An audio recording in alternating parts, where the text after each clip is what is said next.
Every parent's worst nightmare is losing their child, and every child's deepest fear is being left alone in the cold. But sometimes, in the darkest moments, strangers become family in ways no one could imagine. Noah Wilder is a single dad working 3 jobs just to keep his daughter warm. During a brutal snowstorm, he finds 2 small children abandoned outside his door, freezing and scared. He brings them inside without hesitation. What he doesn't know is that these children belong to a billionaire mother who has been searching for them desperately. When she finally finds them, she sees something she never expected. The man who saved them has given them something money can't buy. But what happens when she has to choose between taking them back and destroying the only real family they've ever known? Before we jump back in, tell us where you're tuning in from. And if this story touches you, make sure you're subscribed, because tomorrow I've saved something extra special for you. The alarm clock's harsh buzz cut through the pre-dawn darkness at 4:30 a.m., same as it had every morning for the past 3 years. Noah Wilder's calloused hand found the button before his eyes fully opened, a routine so ingrained it felt like breathing. The small cabin held the deep chill of a Colorado winter morning, and he could hear the wind already picking up outside, rattling the windows with promises of the storm the weather service had been warning about all week. He pulled on yesterday's work, clothes flannel shirt, worn jeans, steel-toed boots that had seen better decades and padded quietly to the kitchen. The coffee maker gurgled to life, filling the small space with warmth and the rich aroma that had become his morning prayer. Through the frost-etched window above the sink, he could see his breath in the pale light filtering through the pines that surrounded their little home. The hand-carved wooden toy truck sat on the kitchen counter where Mia had left it the night before, its paint worn smooth by countless adventures. Noah had made it for her 6th birthday, back when his hands were steadier and his heart less heavy. Now, at 8, she still carried it everywhere, a testament to the simple love that bound their small family together despite everything they lacked in material wealth. Their cabin wasn't much to look at from the outside.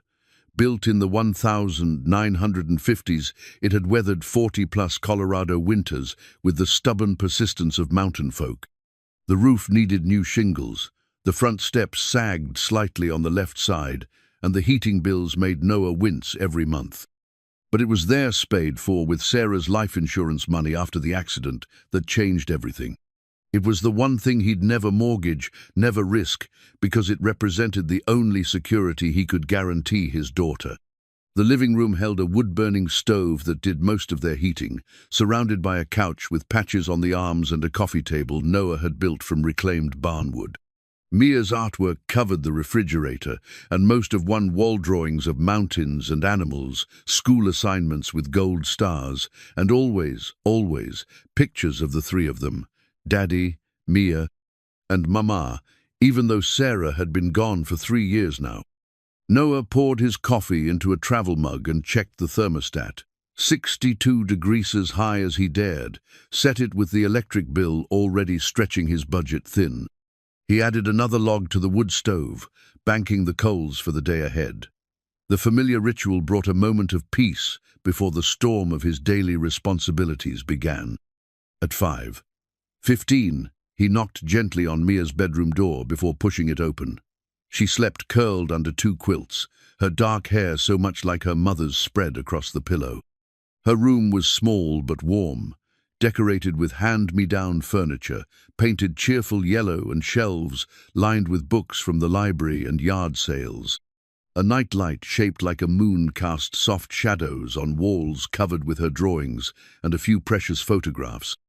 "Morning sunshine," he whispered, sitting on the edge of her narrow bed. "Time to get up." Mia stirred, blinking up at him with eyes that held wisdom beyond her 8 years. She'd grown up fast after losing her mother, becoming his partner in the daily dance of survival and small joys. "Is it snowing yet, Daddy?" "Not yet, but it's coming. Mrs. Henderson said she'd pick you up for school if the roads get bad, okay?" He smoothed her hair back from her forehead, the gesture automatic and tender. "I left your oatmeal on the stove, and there's orange juice in the fridge." She nodded, already pushing back the covers. At 8, Mia could get herself ready for school, make simple meals, and handle more responsibility than most children her age. It wasn't ideal, but it was their reality. Noah worked construction from 6 a.m. to 3 p.m., then drove the county snowplow from 4 p.m. to midnight during winter months, and picked up handyman jobs on weekends. 3 jobs to keep them afloat, but it meant Mia spent a lot of time with neighbors or alone. "Will you be home for dinner?" she asked, pulling on her school clothes jeans, with patches on the knees and a sweater that was slightly too big, bought with room to grow. "Should be, unless this storm hits earlier than expected. But Mrs. Chen said you could eat with them if I get stuck plowing." He kissed the top of her head, breathing in the scent of her shampoo, the cheap kind from the grocery store, that somehow still smelled like childhood and hope. The drive to his construction job took 20 minutes on winding mountain roads that would be treacherous once the snow started. Noah's pickup truck, a 1,998 Ford with 0 miles and a heater that worked most of the time, handled the terrain with the reliability of an old friend. He knew every curve, every pothole, every spot where ice formed first when the temperature dropped. Work was framing a new house for the Petersons, a retired couple from Denver who'd bought 5 acres of pristine mountain view. Noah arrived to find his crew already gathering, drinking coffee from thermoses and studying the darkening sky with the practiced eyes of men who made their living outdoors. "Storm's coming in faster than they predicted," said Jake, the crew foreman. "We might get an early day if this keeps up." Noah nodded, pulling on his work gloves. The physical labor felt good, swinging a hammer, measuring cuts, the satisfaction of seeing walls rise from foundation to frame. It was honest work that left him tired in a clean way, unlike the worry that kept him awake at night, calculating bills and grocery money. By noon, the first fat snowflakes were drifting down, and the wind had picked up enough to make precision work dangerous. Jake called it early, and Noah was grateful. The county would need him on the plow by 3 p.m. if this kept up, and he wanted to check on Mia before the worst of it hit. The drive home took longer than usual as the snow began to stick to the roads. Other drivers crept along the mountain highway, hazard lights blinking, while Noah's truck handled the conditions with the confidence of familiarity. He'd driven these roads in every kind of weather Colorado could throw at him. Mia was already home when he pulled into their narrow driveway, her backpack dumped by the door and her snow boots leaving wet prints on the kitchen linoleum. She looked up from her homework with a smile that could light up their whole cabin. "School let out early," she announced. "Mrs. Patterson said this might be the big one they've been talking about." Noah looked out the window at the snow now falling steadily, already coating the pine branches and accumulating on the ground. The Weather Service had been predicting a major storm system, the kind that could dump 2 feet of snow and knock out power for days. In their remote location, that meant being prepared for self-sufficiency. "Looks like they might be right," he said, moving to check their supplies. The pantry held enough canned goods for a week, the propane tank for the generator was full, and they had plenty of firewood stacked under the covered porch. Living in the mountains had taught them both the importance of preparation. "Can we make hot chocolate?" Mia asked, already knowing the answer. Snow days meant special treats, even when money was tight. "Of course. You get the marshmallows while I check the radio." The local emergency broadcast confirmed what Noah could see from his window. A major winter storm was bearing down on their area, with predictions of heavy snow, high winds, and possible power outages. He made mental notes: charge the battery packs, fill extra water containers, make sure the flashlights had fresh batteries. They spent the afternoon in comfortable routine. Noah split more firewood, while Mia helped stack it, both of them working with the practiced efficiency of a team. The snow continued to fall, transforming their familiar landscape into something pristine and otherworldly. By evening, the accumulation was already 6 inches deep and showing no signs of slowing. Dinner was simple grilled cheese sandwiches and tomato soup, but they ate by candlelight, pretending it was elegant instead of practical preparation for the power outages that always came with big storms. Mia chatted about school, about her friend Emma's new puppy, about the book report she was working on. Her voice filled the small cabin with warmth that had nothing to do with the wood stove. "Tell me about Mama," she said as Noah tucked her into bed, the same request she made whenever storms made the night feel bigger and more uncertain. Noah settled into the chair beside her bed, the same chair where he'd spent countless nights when she was smaller, reading stories and chasing away nightmares. "What do you want to know tonight?" "Tell me about how she laughed." He closed his eyes for a moment, reaching back through 3 years of grief to find the memory intact and shining. "Your mama had the most beautiful laugh. It started quiet, like she was trying to keep it inside, but then it would just bubble up and fill the whole room. She laughed at everything: bad jokes, silly movies, the way I sang in the shower." Mia giggled. "You do sing pretty badly, Daddy." She used to say I sounded like a moose with a cold. The memory brought both pain and comfort, like all memories of Sarah did. But she loved it anyway because it meant I was happy. "Do you think she would like our life now?" The question came softly, with the weight of a child trying to understand loss and love, and the way life continues even after everything changes. Noah reached over to smooth her hair, the gesture automatic and reverent. "I think she'd be proud of how strong and kind you've grown up to be. I think she'd love seeing you help Mrs. Chen with her groceries, and the way you share your lunch with Tommy when he forgets his. I think she'd be amazed at what a good team we make." Mia nodded, satisfied for tonight. "Will you stay until I fall asleep?" "Always." Noah sat in the darkened room, listening to his daughter's breathing settle into sleep, while the wind howled around their small cabin and snow continued to pile against the windows. He thought about the storm gathering outside, about the long night of plowing that awaited him, about the bills on his kitchen table and the groceries they'd need next week. But mostly he thought about how much he loved this life they'd built together, precarious and challenging as it was. They had each other, they had this home, and they had the deep satisfaction that came from meeting each day with courage and grace. In a world that often measured worth by bank accounts and possessions, Noah Wilder knew he was rich in the ways that truly mattered. Outside, the storm continued to build, and neither he nor Mia had any idea that before it passed, their small family of 2 would become something larger and more complex than either of them could imagine. Sometimes the most profound changes arrive quietly, disguised as ordinary moments, waiting to reveal themselves when hearts are ready to expand beyond what they thought possible. The wind picked up another notch, rattling the windows with increasing urgency, and Noah settled deeper into his chair, watching over his sleeping daughter and their peaceful world, the last quiet moments before everything changed. The storm hit with the fury of something personal and vindictive. By 10 o'clock that night, Noah was suited up in his heavy winter gear, preparing to head out for his shift on the county plow. The wind had picked up to a constant howl, driving snow horizontally across their property and piling drifts against anything that stood in its path. "You sure you have to go out in this?" Mia asked from the couch, where she was reading by the light of the battery-powered lantern they'd set up when the power went out an hour earlier. Noah zipped up his insulated coveralls and pulled on his wool cap. "The roads won't clear themselves, sweetheart. People need to get to the hospital, to work, to the grocery store. Besides, we need the overtime pay." He kissed the top of her head and checked the wood stove one more time. "Mrs. Chen said to call if you need anything, and I left her number by the phone. I should be back by 6 in the morning, maybe sooner if they call us in early." The walk to his truck was treacherous.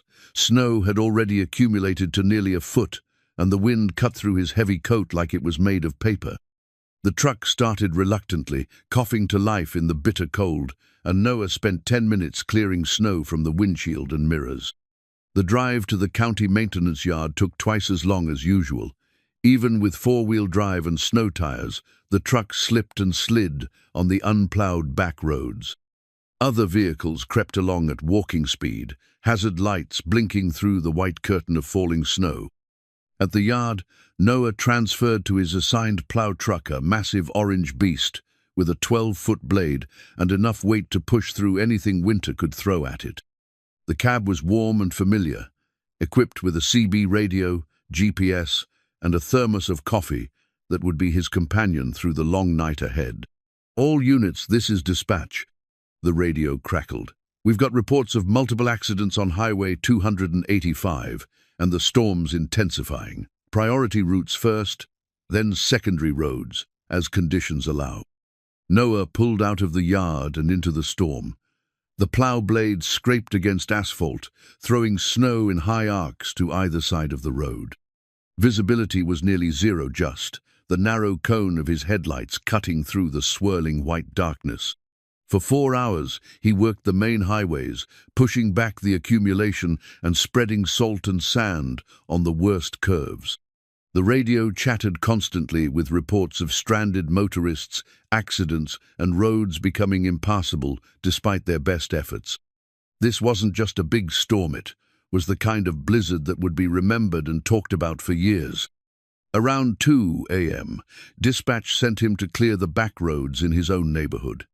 The secondary routes were always last priority, but people still needed access for emergencies.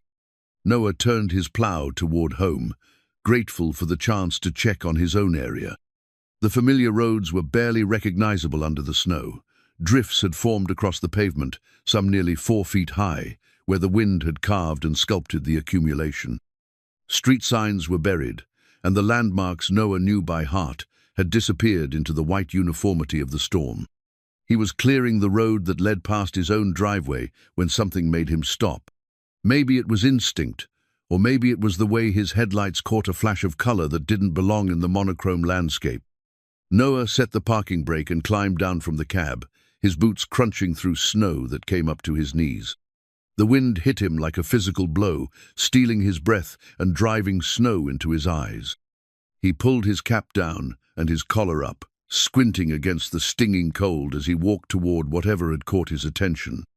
That's when he saw them. 2 small figures huddled against the base of a pine tree just off the road, maybe 30 yards from his own driveway.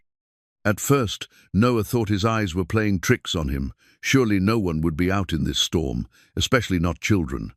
But as he got closer, the impossible became undeniably real. A little girl and an even smaller boy, pressed together for warmth under the inadequate shelter of the tree's lower branches.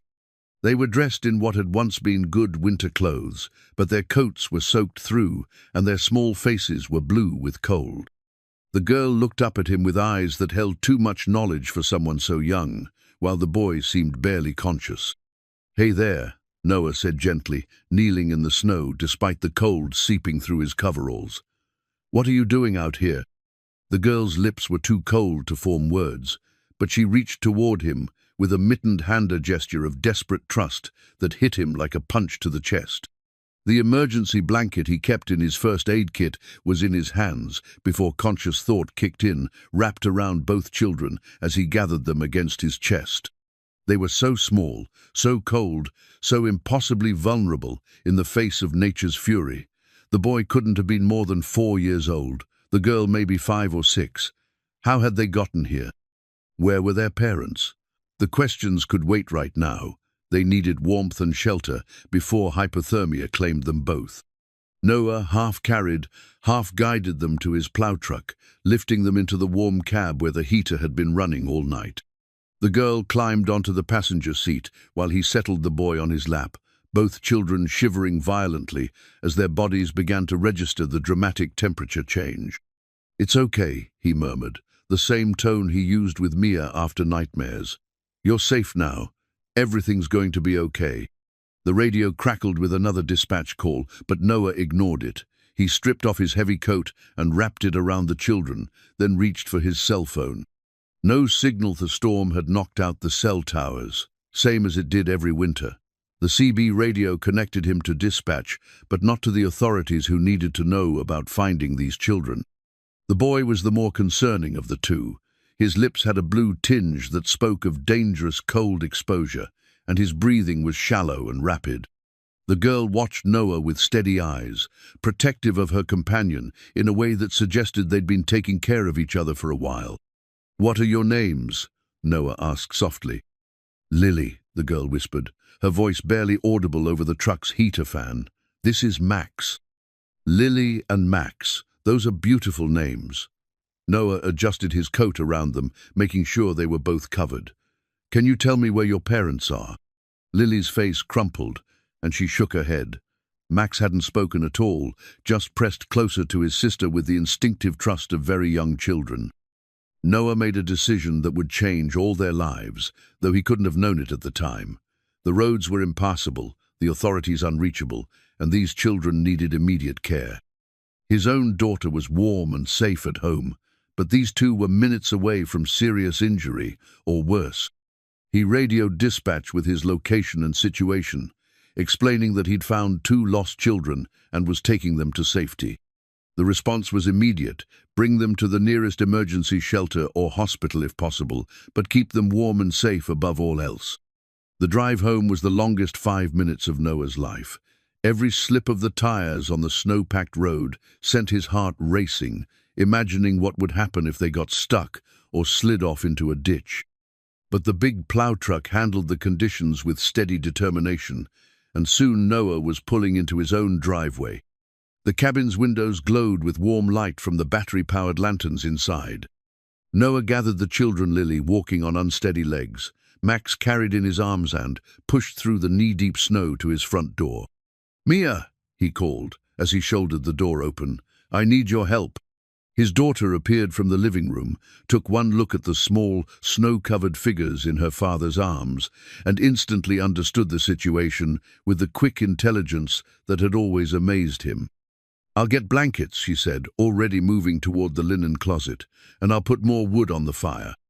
Noah carried the children to the couch, settling them close to the wood stove where the heat would reach them fastest. Lily's eyes darted around the small cabin, taking in the modest furniture, the family photos on the walls, the comfortable clutter of their everyday life. Max had closed his eyes, but his breathing was steadier now that he was warm. "Are they okay?" Mia asked, returning with an armload of quilts and blankets. "I think so. Cold and scared, but I think they'll be fine." Noah tucked the blankets around both children, then moved to the kitchen to heat milk for hot chocolate.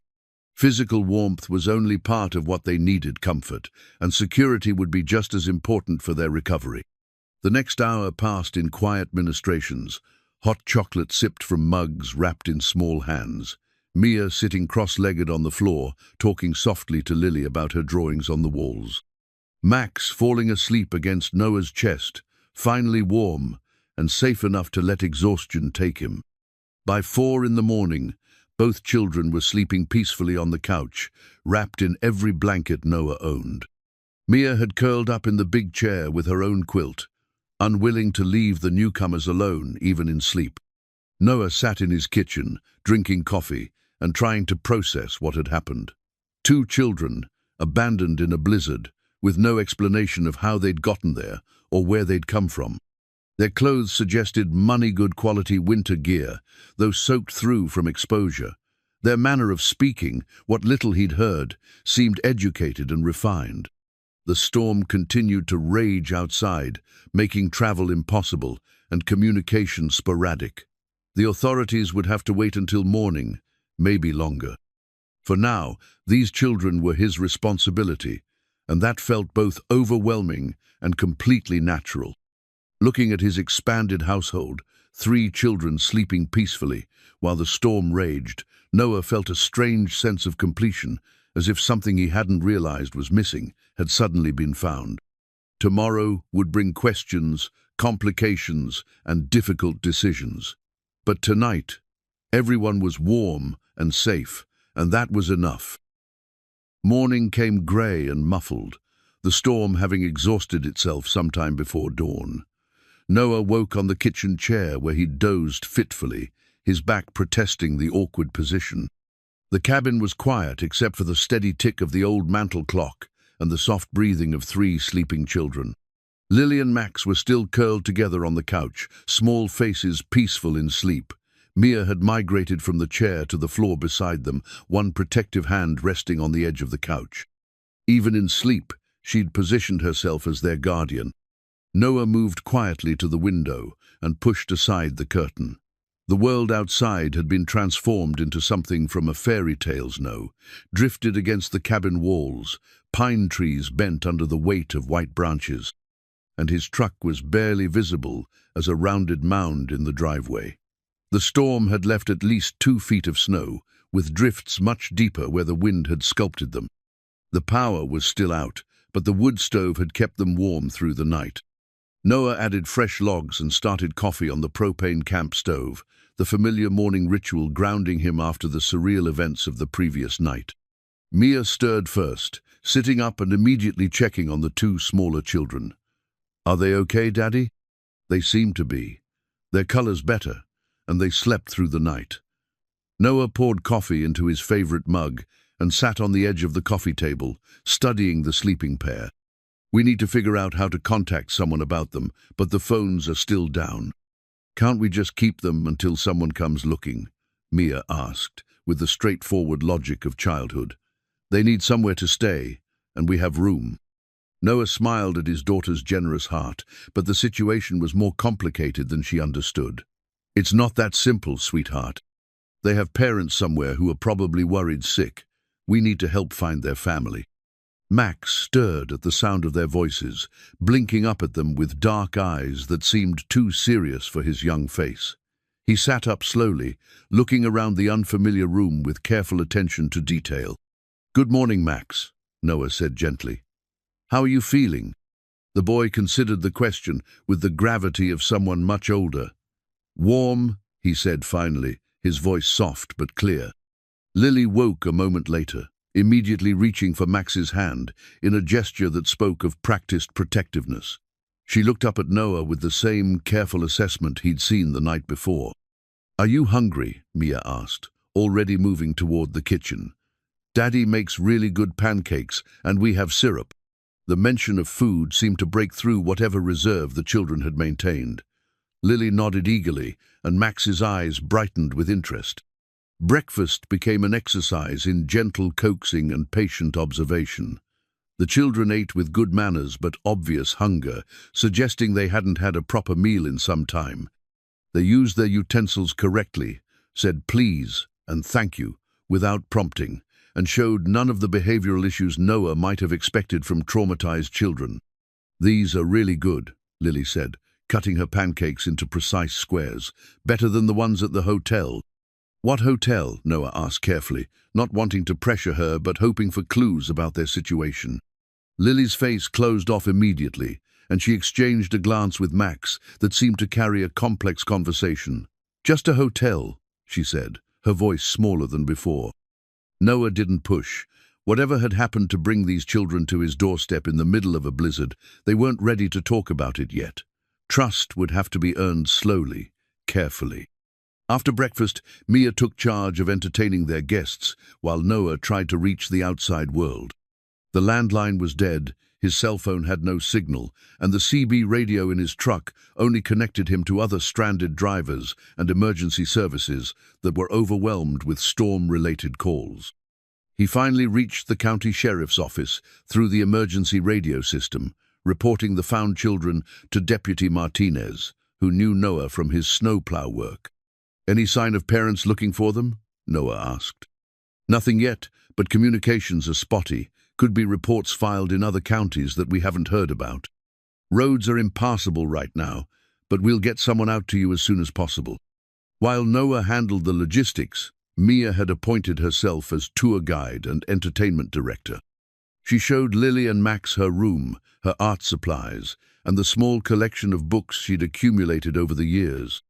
The children followed her with quiet attention, asking thoughtful questions and showing genuine interest in her world. "This is the picture I drew of our family," Mia explained, pointing to a crayon drawing on her bedroom wall.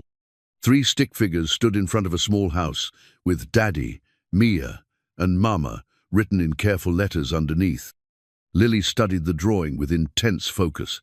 "Where is your Mama now?" "She's in heaven," Mia said matter-of-factly. "She died in a car accident when I was 5, but Daddy says she's still watching over us." Max reached up and touched the drawing gently. "Our Mama is lost too," he said, his first unprompted statement since arriving. "Maybe she'll find her way back," Mia said with the optimism of childhood. People who love you always try to find their way back. Noah, listening from the doorway, felt his heart clench at the simple wisdom of his daughter's words and the profound sadness in Max's voice. The day developed its own rhythm. The children seemed to relax incrementally, their shoulders losing some of their tension, their voices growing slightly louder. Lily revealed an artistic streak, working alongside Mia on a drawing that showed 4 stick figures standing together. Max gravitated toward Noah, following him as he completed small tasks around the cabin and asking quiet questions about everything from the wood stove to the emergency radio. "How does the fire stay burning?" Max asked, watching Noah add logs to the stove. "You have to feed it regularly, like any living thing," Noah explained.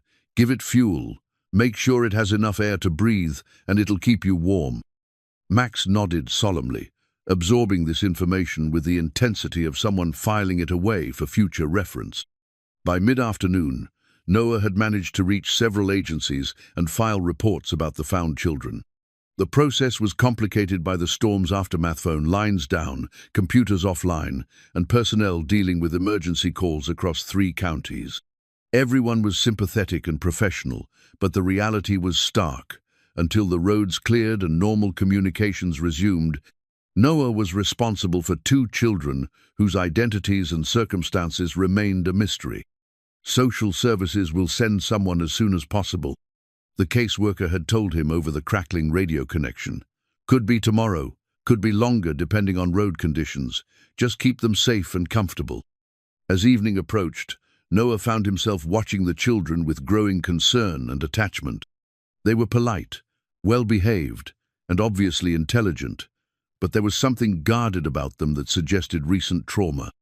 They started at sudden noises, glanced frequently toward the windows as if expecting something, and maintained a subtle physical closeness that spoke of mutual protection. The most telling moment came when Noah was preparing dinner and accidentally dropped a pot, the metal clanging loudly against the kitchen floor. Both children froze instantly, their faces going pale, and Max actually moved to shield Lily with his small body. "It's okay," Noah said quickly, kneeling to their level. "Just clumsy old me dropping things. You're safe here." The children relaxed slowly, but the incident revealed the depth of whatever fear they carried. Someone or something had taught them to expect danger, to react to sudden sounds with protective instincts that no 4- and 5-year-old should need to develop. That evening, as they gathered around the wood stove for stories, Mia produced a piece of paper from her art supplies. "I drew this for you," she announced, holding up a carefully crafted picture. 4 stick figures stood in front of the cabin, all holding hands under a bright yellow sun. "That's our family now, Daddy, me, Lily, and Max." Lily took the drawing with reverent care, studying it as if it were a precious artifact. "Can we really be family?" she asked, her voice barely above a whisper. "Family isn't just about sharing the same blood," Noah said, thinking of all the ways his small community had supported him and Mia over the years. "Family is about people who take care of each other, who make room in their hearts for everyone who needs a place to belong." Max climbed onto the couch beside Noah, settling against his side with the trust that children reserve for adults who have proven themselves safe. "Will you take care of us until our mama comes back?" The question hung in the air, weighted with hope and fear in equal measure. Noah looked at these 2 small faces turned up toward him, at his own daughter who had already claimed them as siblings, and felt something shift in his chest. "Yes," he said simply, "for as long as you need me to, I'll take care of you." Outside, the wind had picked up again, rattling the windows and reminding them all of the storm that had brought them together. But inside the small cabin, 4 people who had been strangers less than 24 hours earlier were becoming something new, not quite a family yet, but heading in that direction with the inexorable pull of hearts, recognizing their missing pieces. 1 week had passed since the storm, and the routine they'd established felt both natural and fragile. Noah had managed to reach his supervisor and arrange for extended leave unpaid, but necessary under the circumstances. The county understood. Everyone in mountain communities knew that sometimes life threw you situations that required dropping everything else. The roads had been cleared enough for essential travel, though many side streets remained treacherous. More importantly, phone service had been restored, allowing Noah to file proper reports with Child Protective Services, the local police, and the FBI's missing children database.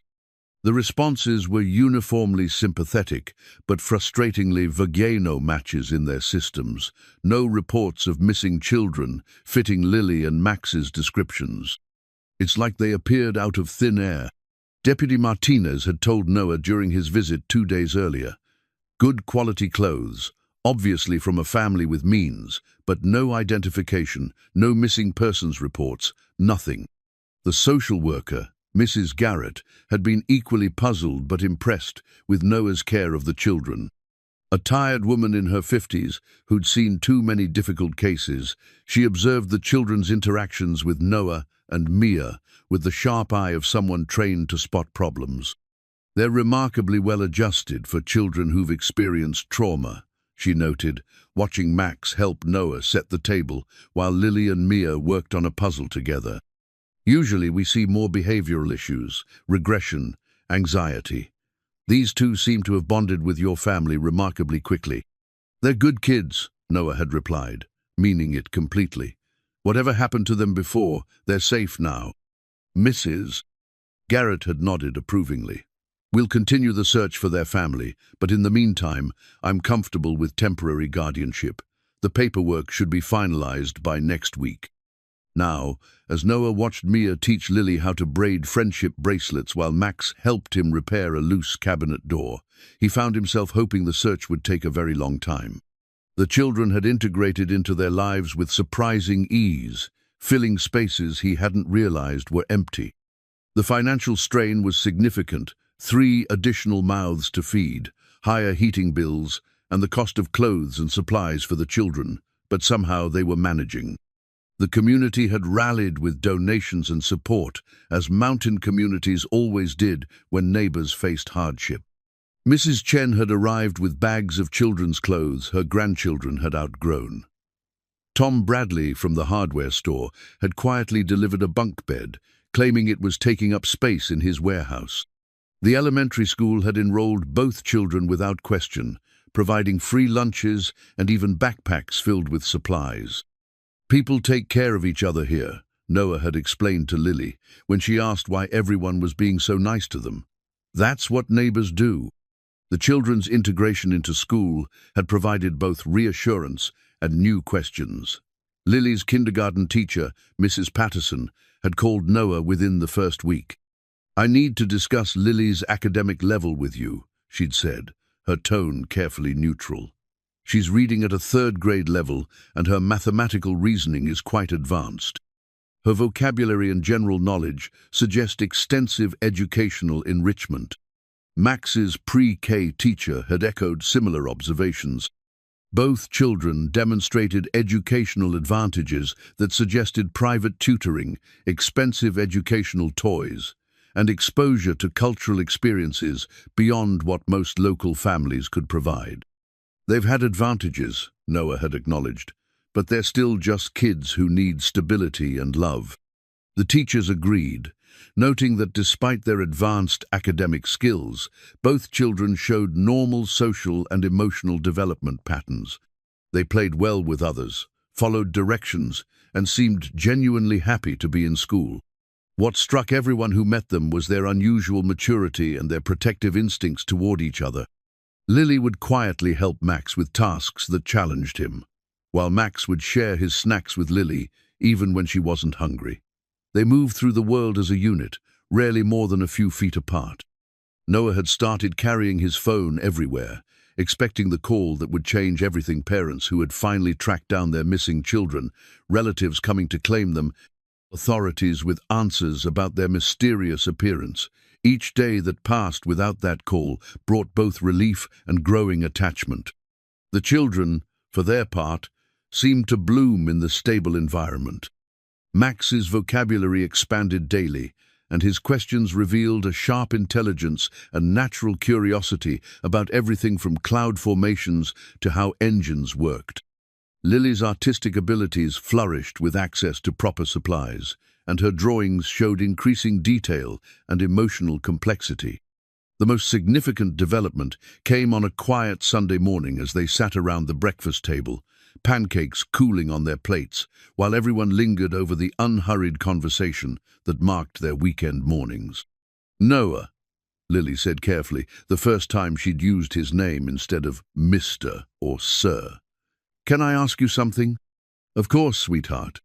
She exchanged a look with Max, one of their silent conversations that had become familiar. "If our mama comes back, would you still want to see us sometimes?" The question hit Noah with unexpected force. These children weren't just thinking about their current situation, they were planning for a future that included him and Mia, even if their circumstances changed. "Lily, honey, I hope your mama comes back, because I know she must be missing you terribly. But yes, I would always want to see you. You're part of our family now, no matter what happens." Max climbed down from his chair and wrapped his small arms around Noah's waist. "Good, because I don't want to lose another daddy." The words were spoken matter-of-factly, but they revealed depths of loss that Noah was only beginning to understand. These children had experienced more upheaval and grief than most adults could handle, yet they were offering their trust and affection with the wholehearted generosity that only children possess. That afternoon, while the children napped and Mia worked on homework, Noah found himself examining the few clues they possessed about Lily and Max's background. Their clothes, now clean and carefully folded, told a story of quality and expense. The labels were from high-end children's boutiques, the kind of stores Noah had never set foot in. Lily's small purse, found in her coat pocket, contained nothing but a silver locket with the initials SV engraved on the front. The locket wouldn't open some trick to the clasp that Noah couldn't figure out, but he'd noticed Lily touching it frequently, as if drawing comfort from whatever it contained. He'd mentioned it to Mrs. Garrett, who'd photographed it for their files, but so far it had yielded no leads. What troubled Noah most was the children's reaction to certain questions. Any inquiry about where they'd been before the storm, how they'd ended up alone in the snow, or details about their parents caused them to shut down emotionally. Not defiant or rebellious, but simply unavailable, as if they'd learned to protect certain information through practiced silence. Sometimes children create their own ways of coping with trauma, Mrs. Garrett had explained. They may not be ready to talk about what happened, or they may have been instructed not to discuss certain things. We have to respect their timeline for healing. Noah respected that timeline, but his protective instincts were fully engaged. Whatever had brought these children into his life, whatever dangers they might have fled from, he was determined to keep them safe while they healed and grew strong enough to face whatever came next. The evening routine had evolved to accommodate their expanded family. Dinner together around the small kitchen table, homework time with Mia helping Lily with reading while Noah worked with Max on letter recognition, and stories by the fire before bed. They'd moved the bunk bed into Mia's room, and the three children had adapted to shared space with the easy flexibility of youth. As he tucked all three children into their beds that night, Noah reflected on how completely his life had changed in just 1 week. The financial pressures were real, the uncertainty about the future was challenging, but the joy and purpose these children had brought into their home was immeasurable. "Daddy," Mia whispered from her bed as he prepared to turn off the light. "I'm glad they found us." "Me too, sweetheart. Me too." From the bunk bed came Max's sleepy voice. "Noah, will you leave the light on in the hallway?" "Of course, buddy. And can you check the locks on the doors?" Noah paused, recognizing the request for what it was not typical childhood fear of the dark, but learned caution from experience with real danger. "I'll check everything twice, Max. Everyone's safe here." As he made his rounds through the small cabin, testing locks and checking windows, Noah wondered what these children had experienced that made security checks feel necessary to a 4-year-old. Whatever their story, whatever had brought them to his door during that storm, he was committed to helping them heal and grow in safety. Outside, the The mountain night was clear and cold, stars brilliant in the thin air. Inside, 4 people who'd been strangers just 1 week ago slept peacefully under the same roof, bound together by circumstances none of them could have predicted, but all of them had embraced with open hearts. The future remained uncertain, but for tonight, everyone was exactly where they belonged.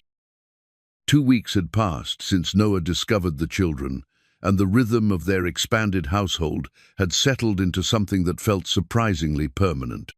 The expensive winter coat hanging in their front close-seater, child-sized parka, with a designer label that probably cost more than Noah spent on groceries in a month, served as a daily reminder that Lily and Max came from a world very different from his own. Noah noticed things about the children that spoke of privilege and careful upbringing. Max unconsciously corrected Mia's grammar during breakfast conversations, not in a mean way, but with the automatic precision of someone taught to speak properly from birth. Lily knew words like exquisite and sophisticated, using them naturally in contexts that made perfect sense but seemed advanced for a 5-year-old. More telling were their unconscious expectations. Max had been genuinely confused when Noah explained that they couldn't order groceries to be delivered. The concept of driving to a store to shop was foreign to him. Lily had asked if their housekeeper would be coming to clean their room, then looked embarrassed when she realized the implications of her question. "We don't have a housekeeper, sweetheart," Noah had explained gently. "We all help keep the house clean together. That's how families work." The children adapted to these revelations with remarkable grace, throwing themselves into household chores with the enthusiasm of kids playing house. Max insisted on helping fold laundry, creating elaborate systems for organizing socks. Lily appointed herself assistant cook, standing on a chair at the counter to help Noah prepare meals. But it was the small things that revealed the depth of change in their previous circumstances. The way Max hoarded crackers in his pockets, as if uncertain when the next meal might come. How Lily would sometimes wake from naps looking confused and slightly panicked until she saw Noah or Mia. The careful way both children asked permission for everything, even things as simple as getting a drink of water. They're learning to trust their environment again, Mrs. Garrett had observed during her weekly check-in. Children who've experienced instability often need time to believe that safety and routine are genuine. The most significant development came during Max's 3rd week at preschool. His teacher, Mrs. Rodriguez, called Noah with excitement in her voice. "You need to see what Max did in math circle today," she said. "We were working on basic addition, and he started solving multiplication problems in his head. Not just simple ones, calculated 27 times 13 without writing anything down." When Noah picked up the children that afternoon, Mrs. Rodriguez showed him Max's work. The 4-year-old had progressed through the entire kindergarten math workbook in 2 weeks and was asking for more challenging problems. "Has he had formal mathematical instruction?" she asked.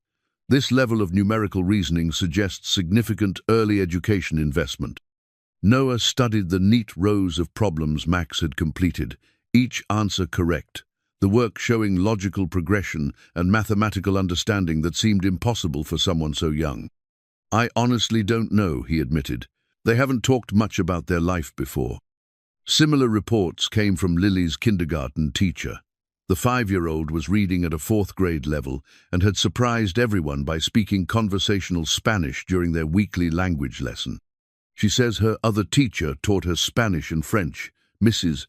Patterson reported. "When I asked about this teacher, she got that closed-off look you mentioned and changed the subject." These revelations painted a picture of children who'd had access to expensive private education, multiple tutors, and cultural experiences far beyond what most families could provide. It also raised uncomfortable questions about how 2 such privileged children had ended up abandoned in a Colorado blizzard. Noah's financial situation, meanwhile, was reaching a critical point. The unpaid leave from his construction job was stretching his savings thin, and the costs of caring for 3 children were mounting daily. The community continued to help with donations and support, but Noah's pride made accepting charity difficult. The crisis came when Mia developed a fever that spiked to 103 degrees, requiring an emergency room visit. The antibiotics and medical bills would strain his budget to the breaking point, and he still had to miss more work while caring for her. "Daddy's worried about money," Lily observed quietly to Max as they sat in the hospital waiting room while Mia slept off her fever. "I can see it in his face." Max nodded solemnly. "Maybe we should tell him about—" "No," Lily interrupted sharply. "We can't. Remember what happened before. We have to stay hidden." Noah, returning with coffee, caught only the end of their whispered conversation, but it confirmed his growing suspicion that the children were hiding something significant about their past. Not just trauma, but specific information they'd been taught to protect. That evening, as Mia recovered at home and the other children played quietly in the living room, Noah sat at his kitchen table, surrounded by bills and bank statements. The numbers didn't lie, was facing a choice between keeping his family fed and keeping the heat on. The medical bills from Mia's emergency room visit were the final straw on an already overloaded budget. He was so absorbed in his calculations that he didn't notice Lily approaching until she placed something on the table beside his papers. It was her silver locket, the one she'd worn since the night he found them. "This might help," she said quietly. "It's real silver, and there are diamonds on the back. Mama said it was very valuable."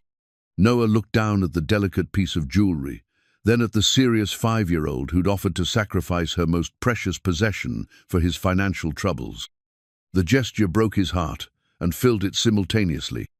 "Lily, sweetheart, I can't take your locket. It's yours, and it's obviously special to you." "But you need money to take care of us," she said, with the practical logic of childhood. "If selling it helps, then that's what Mama would want." Noah knelt down to her level, taking her small hands in his work-roughened ones. "We'll figure out the money part, okay? That's my job as the grown-up. Your job is just to be a kid, and let me worry about everything else." Lily studied his face with those two serious eyes. "Are you sure? Because before, when things got bad with money, that's when the bad men came looking for us." The statement hung in the air like a revelation. Noah felt puzzle pieces clicking into place: the children's fear of sudden noises, their need for security checks, their carefully guarded silence about their past. "What bad men, Lily?" But she'd already retreated into that familiar protective silence, taking her locket back and shaking her head. "I'm not supposed to talk about it." That night, after all 3 children were asleep, Noah called Mrs. Garrett on her emergency line. "I think these children may have been in witness protection or hiding from someone," he told her quietly. "Some of the things Lily said today suggest they were running from dangerous people." Mrs. Garrett was quiet for a long moment. That would explain the lack of missing persons reports and the advanced security protocols when we try to trace their backgrounds. "I'll make some calls tomorrow to federal agencies that handle those kinds of cases." The next morning brought an unexpected visitor. Noah answered a knock at his door to find a man in an expensive suit, clearly out of place in their rural mountain community. "Mr. Wilder, I'm James Harrison, a private investigator. I'm looking for 2 children who may have been found in this area recently." Noah's protective instincts flared immediately. The man's credentials looked legitimate, but something about his manner set off warning bells. "And you are working for whom, exactly?"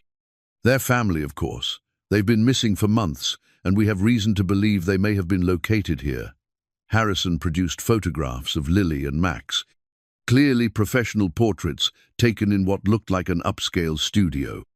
"These children have names, Mr. Harrison. If you're really working for their family, you'd know what they are." Harrison's smile didn't reach his eyes. "Of course, Lily and Max Vale. Their mother is very anxious to have them returned." Noah felt a chill that had nothing to do with the Colorado winter. The man knew their names, had recent photographs, and claimed to represent their mother. But every instinct Noah possessed was screaming that something was wrong. "I'll need to verify your credentials and contact the authorities before I can provide any information about any children," Noah said carefully. Harrison's demeanor shifted slightly, the polite facade slipping. "Mr. Wilder, I understand your caution, but these children belong with their family." Their mother has been searching for them desperately. Then she can contact Child Protective Services through proper channels, Noah replied, already moving to close the door. Good day, Mr. Harrison. As soon as the door was closed and locked, Noah rushed to the living room where the children were playing. The moment Lily saw his expression, her face went pale. Was it one of them? She whispered. I don't know, sweetheart, but I need you and Max to go to Mia's room and stay there while I make some phone calls. The children didn't argue, gathering their toys with the practiced efficiency of kids who'd learned to hide quickly when adults told them to. Noah immediately called Deputy Martinez, then Mrs. Garrett, reporting the visit and his concerns.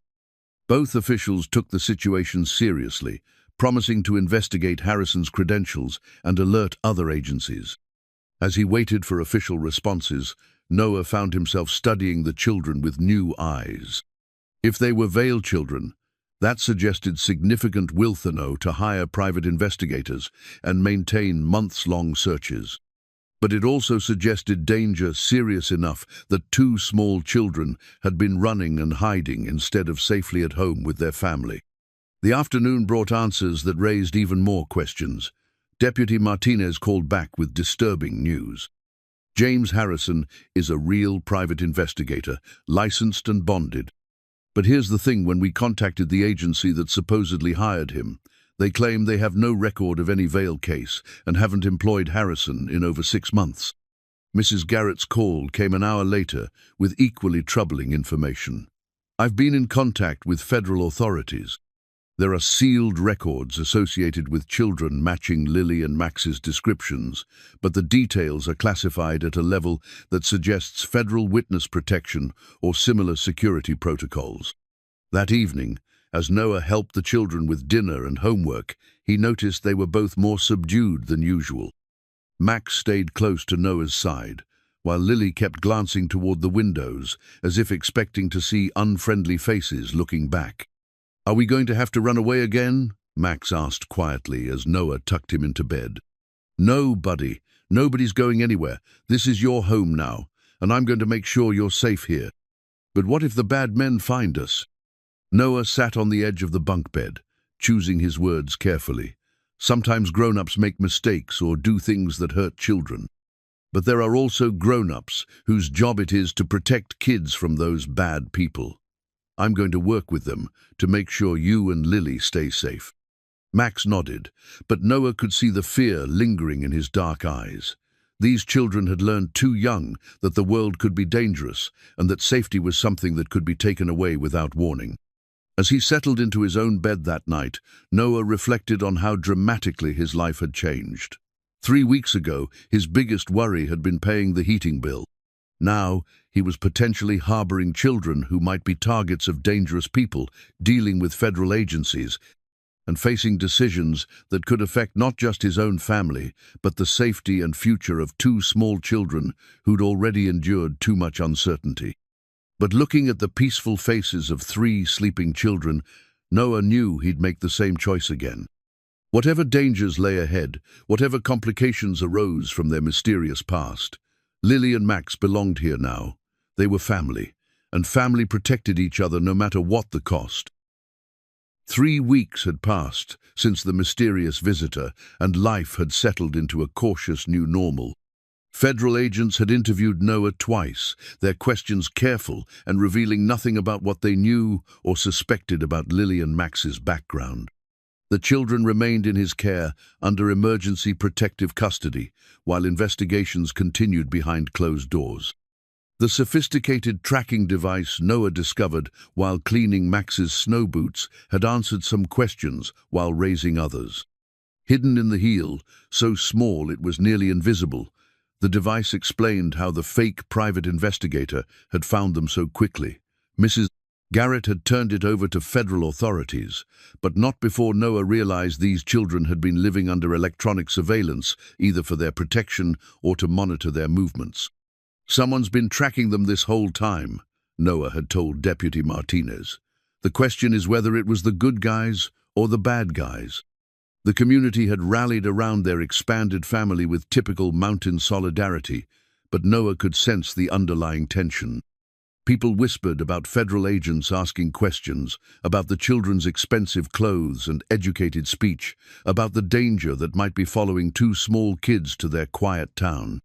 Still, the children were thriving in ways that made Noah's heart swell with pride and protectiveness. Max had progressed through 2 grade levels of math workbooks and was reading simple chapter books. His teachers spoke of gifted programs and advanced placement, concepts that seemed surreal when applied to a 4-year-old who still needed help tying his shoes. Lily's artistic abilities had exploded with access to proper supplies donated by the Community Art Center. Her drawings showed increasing sophistication and emotional depth, often featuring elaborate houses with many rooms and gardens, always populated by families of 4, standing together under sunny skies. She draws what she wants, not what she remembers, the school counselor had observed. That's a healthy coping mechanism for children processing trauma and change. The most significant development came during a quiet Saturday morning as Noah worked on repairing the cabin's front steps.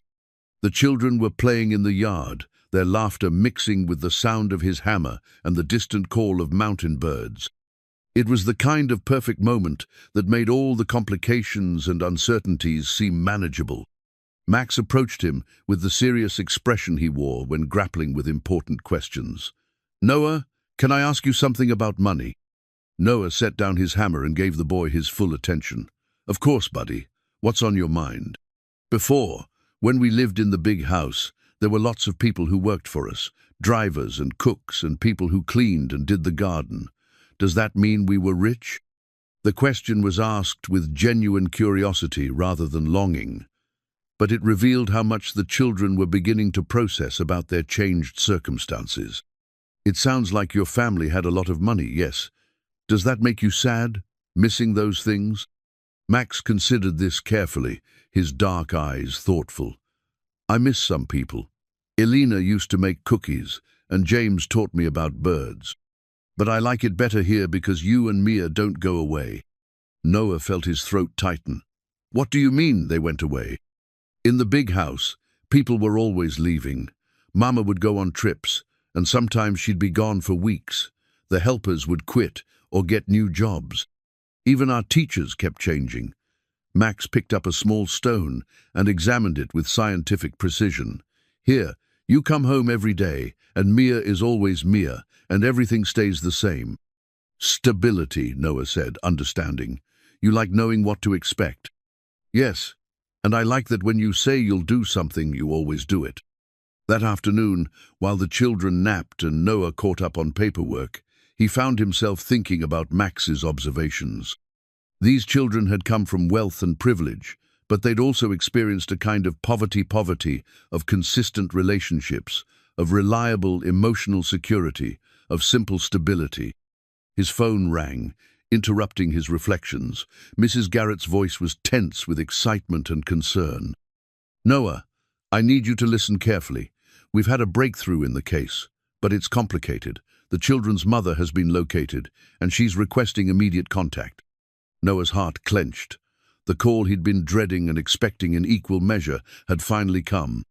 Where has she been? Why hasn't she been looking for them? She has been looking, but not through official channels. Noah, Lily, and Max's mother is Serena Vale, the philanthropist and tech heiress. She's been conducting a private search because she was told the children were kidnapped by her ex-husband as part of a custody dispute that turned dangerous. Noah sat down heavily. Serena Vale had heard the name in connection with charitable foundations and technology innovations. A billionaire, if the newspapers were accurate. She's been afraid to involve traditional law enforcement because she believes her ex-husband has connections that could endanger the children further. But when the tracking device we found was traced back to her security team, she realized they'd been found safe.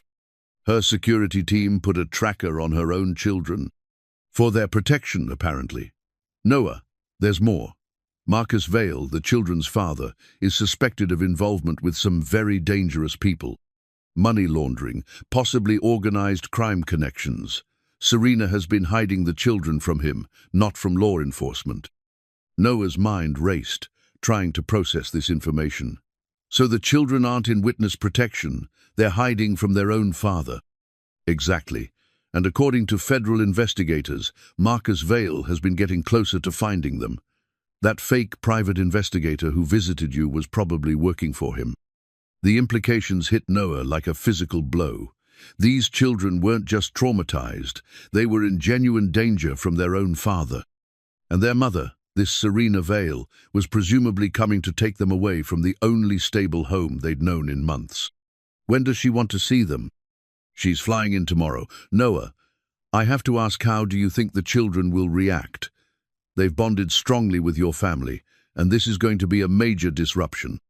Noah looked toward the bedrooms where 3 children slept peacefully, unaware that their world was about to change again. I honestly don't know. They've mentioned their mama, but they've also said they don't want to leave here. It's going to be complicated. That evening, Noah struggled with how to prepare the children for their mother's arrival. During dinner, he tried to gauge their feelings about their previous life. "Do you miss your mama?" he asked gently. Lily's response was immediate and complex. "Yes, but I'm scared to see her too. What if she takes us back to where the scary men can find us?" Max nodded agreement. "Mama tried to keep us safe, but she wasn't very good at it. You're better at keeping us safe." The simple statement broke Noah's heart. These children loved their mother, but had learned not to trust that love would be enough to protect them. They'd found security with him that they'd apparently never experienced before, despite having every material advantage. "If your mama comes to see you, what would you want to tell her?" Noah asked. Lily answered without hesitation, "That we want to stay here with you and Mia, that we're happy and safe and we don't want to move again." "But we'd want her to stay too," Max added.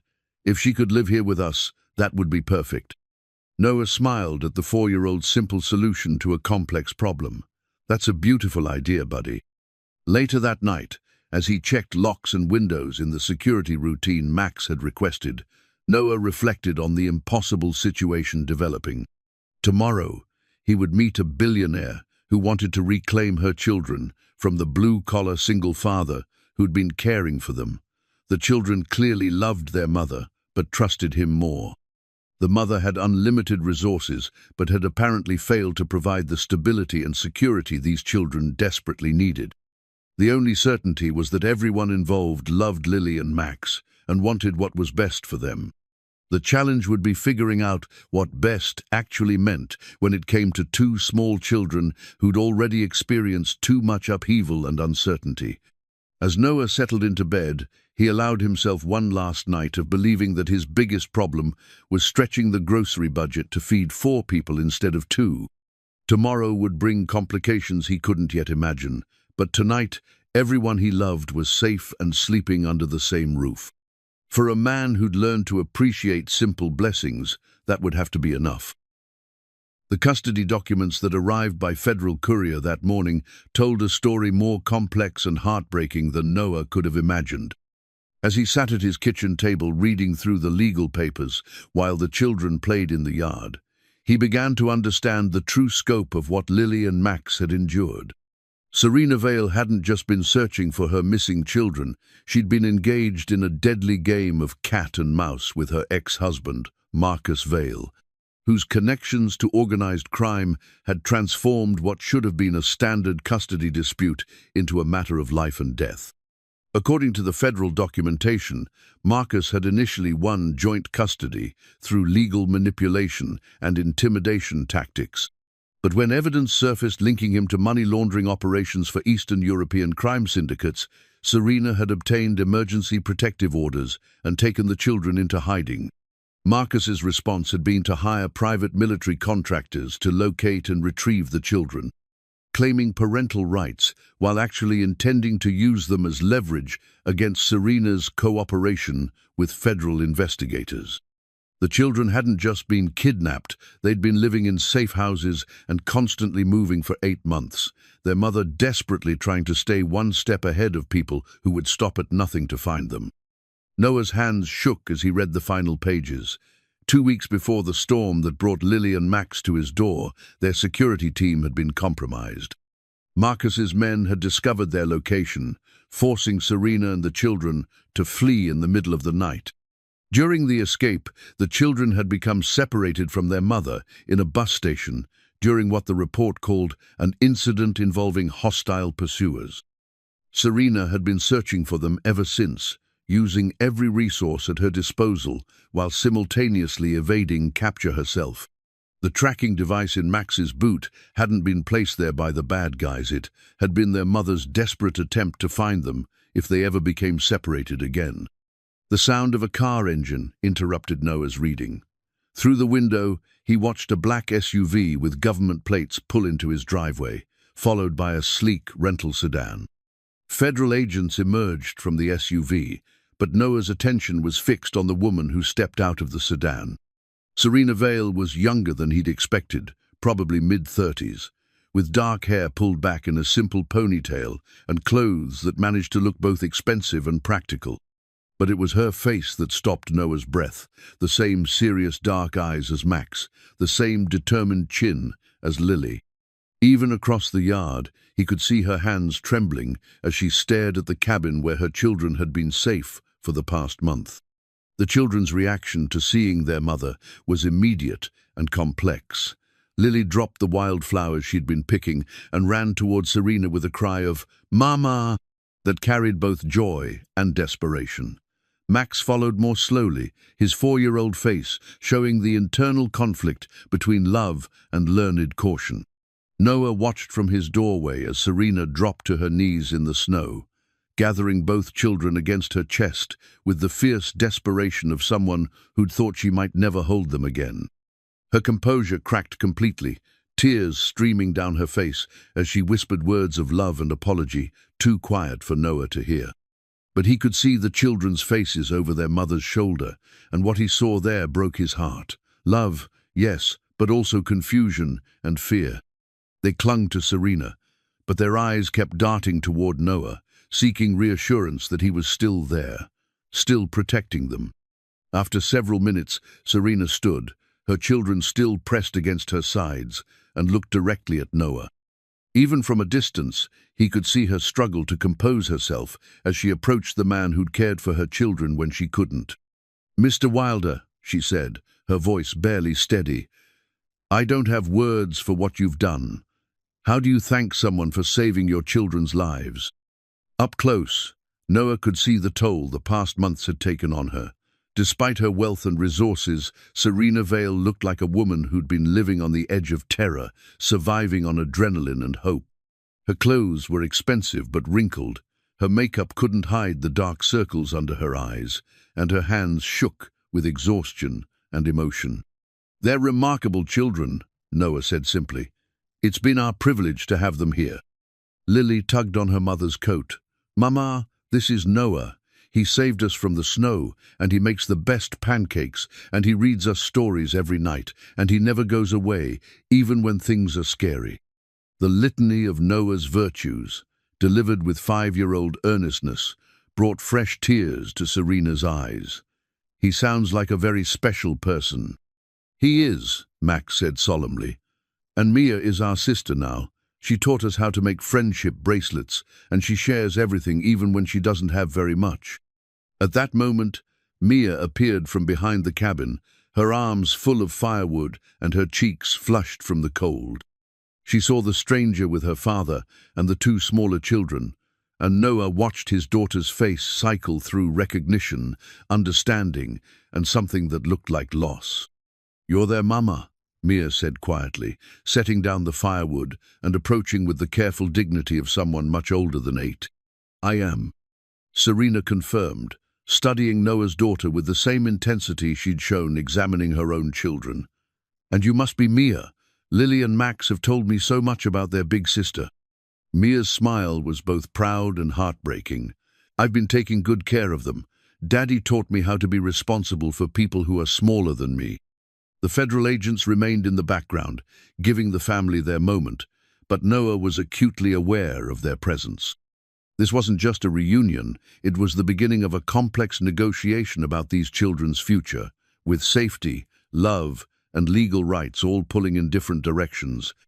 "Mr. Wilder," One of the agents approached. "We need to discuss the ongoing security situation. These children are still in danger, and their location is no longer secure." Serena's composure cracked again. "You mean we have to run again? They just found stability, safety, a place where they could be children instead of refugees. How is it fair to uproot them again?" "Ma'am, your ex-husband's people are getting closer. That private investigator who showed up here was just the beginning. If we don't move quickly—" "No," Lily interrupted, her voice small but determined. "We don't want to run anymore. We want to stay here with Noah and Mia." Max nodded agreement, wrapping his arms around Noah's leg. "This is our home now. Can't you stay here too, Mama?" The question hung in the air, highlighting the impossible situation they all faced. Serena had unlimited financial resources, but couldn't provide the stability and security her children needed. Noah could offer love and stability, but lacked the means to protect them from the sophisticated dangers pursuing them. "What if," Serena said slowly, looking between Noah and the federal agents, "what if we found a way to make this work? What if instead of taking the children away from the safety they've found, we figured out how to make this place secure enough for all of us?" The lead agent frowned. "Miss Vale, that would require—" "Whatever it requires," she interrupted firmly. "Money, security personnel, new identities, federal protection, whatever it takes. These children have been through enough upheaval. They've found something here that I couldn't give them despite all my resources. Maybe it's time I stopped trying to protect them by running and started learning from the man who's actually succeeded in keeping them safe." Noah felt the weight of everyone's attention, the magnitude of decisions that would affect not just his own family, but the future of two children who'd already endured too much uncertainty. "Miss Vale," he said carefully, "your children are always welcome here. They're part of our family now, no matter what happens. But their safety has to come first."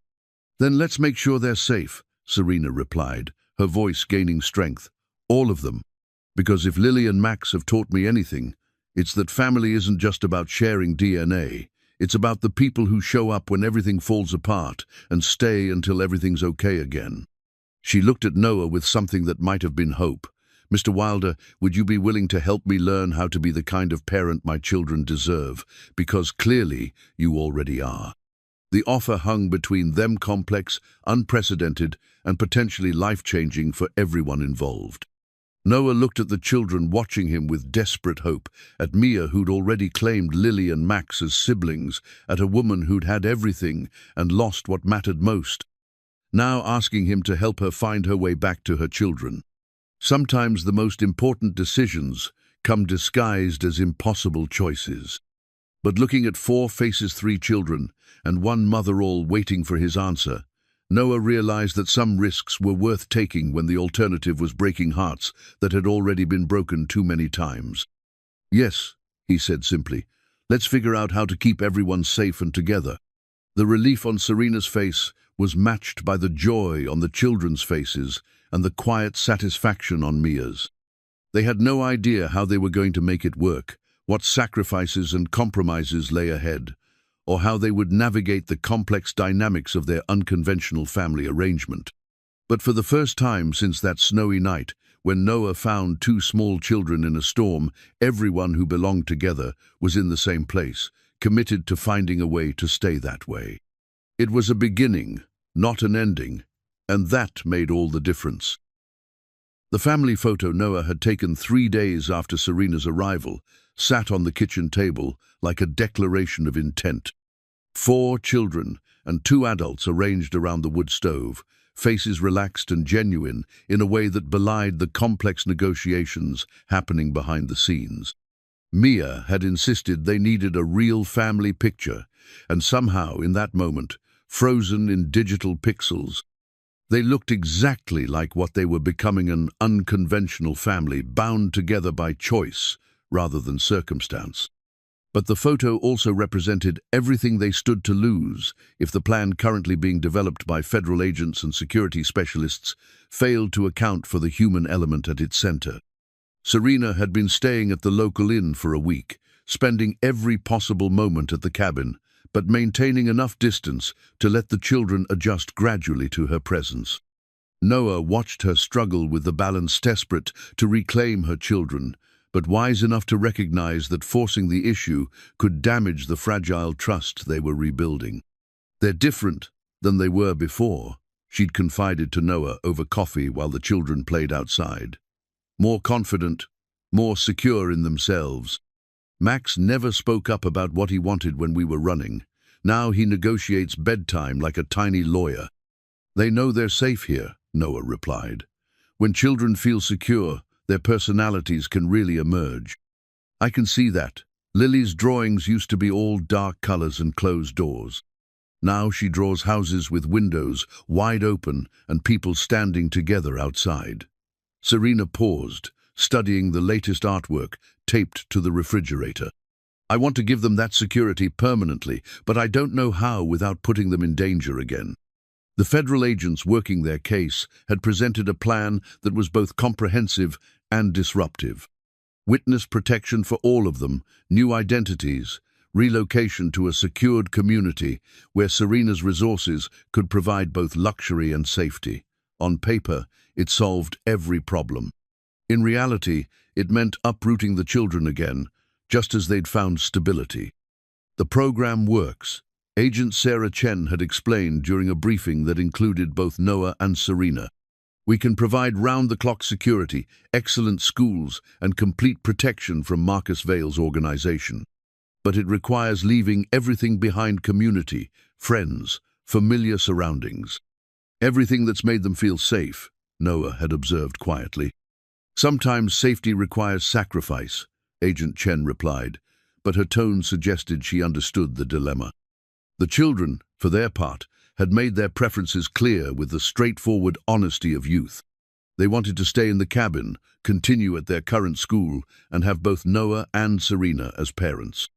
The logistics of making that work, while maintaining security, seemed impossible, but their certainty never wavered. "Why can't we just stay here and the bad men stay wherever they are?" Max had asked during one of the family meetings they'd started holding to keep everyone informed. "Because the bad men don't want to leave us alone," Lily had explained with 5-year-old wisdom. "They want to use us to hurt Mama." "Then maybe Mama needs to learn how to be scarier than the bad men," Mia had suggested, earning a surprised laugh from Serena. The breakthrough came when Serena's head of security, a former Navy SEAL named David Torres, visited to assess the situation personally. Instead of immediately dismissing the idea of defending the cabin, he spent 2 days studying the terrain, the community, and most importantly, the family dynamics. "I've been in this business for 15 years, he told Serena and Noah over dinner on his second night. "I've seen families destroyed by security protocols that prioritized physical safety over emotional well-being. These kids have something here they've never had before: genuine stability. That's worth defending." His proposal was audacious in its simplicity. Instead of hiding from Marcus Vale's people, they would make the cabin and surrounding area so secure, so well monitored, and so clearly defended that any approach would be detected and neutralized before it became a threat. "We turned this place into a fortress," Torres explained, spreading maps and security diagrams across Noah's small kitchen table.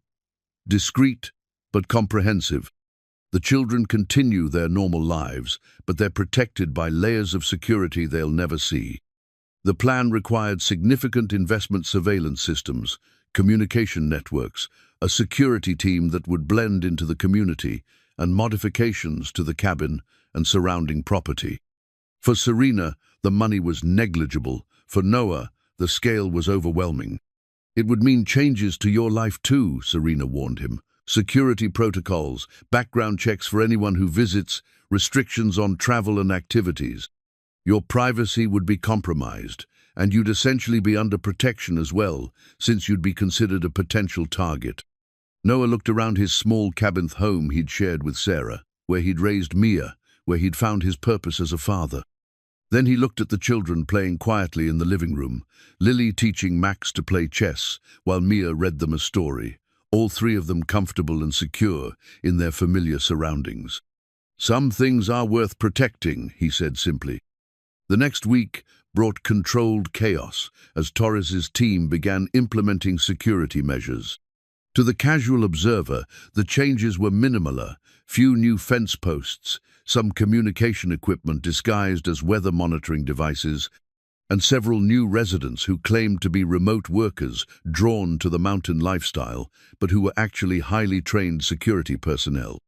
The children adapted to the changes with remarkable resilience, treating the security team as extensions of their family. Max appointed himself as unofficial tour guide, showing the agents his favorite climbing trees and the creek where he'd learned to skip stones. Lily drew portraits of everyone on the team, adding their pictures to the family collection on the refrigerator. But beneath the surface, adaptations, tensions were building. Marcus Vale's organization had tracked Serena's movements to the general area, and intelligence reports suggested they were planning something more direct than previous attempts to locate the children. "We're approaching a critical point," Agent Chen warned during a briefing. "Your ex-husband knows you're here, and he's running out of legal options. That makes him more dangerous because he has less to lose." The final piece of preparation involved contingency planning that no one wanted to discuss, but everyone knew was necessary. If the security measures failed, if Marcus's people breached their defenses, if the situation deteriorated beyond control, they needed escape routes and emergency protocols. "I won't let them be separated again," Serena told Noah as they reviewed evacuation plans. "Whatever happens, we stay together." "Agreed," Noah replied, studying maps that showed safe houses and extraction points across 3 states. "They've been through enough upheaval. From now on, we're one family facing whatever comes together." The irony wasn't lost on either of them that they were planning to defend a life together they'd only recently begun to build. But the children's happiness and security had become the center around which all other decisions revolved. As Noah tucked the children into bed that night, a routine that now included both Lily and Max calling him Daddy Noah and Serena Mama, he reflected on how completely his life had transformed. 2 months ago, his biggest concern had been stretching his paycheck to cover heating bills. Now he was part of a federal security operation, protecting children from organized crime while building a family with a billionaire philanthropist. "Are you scared about the bad men coming?" Max asked quietly as Noah adjusted his blankets. "A little," Noah admitted, having learned that honesty served these children better than false reassurance. "But I'm also confident about all the good people working to keep you safe. Will you promise to stay with us even if things get scary?" "I promise, buddy. We're family now, and families stick together."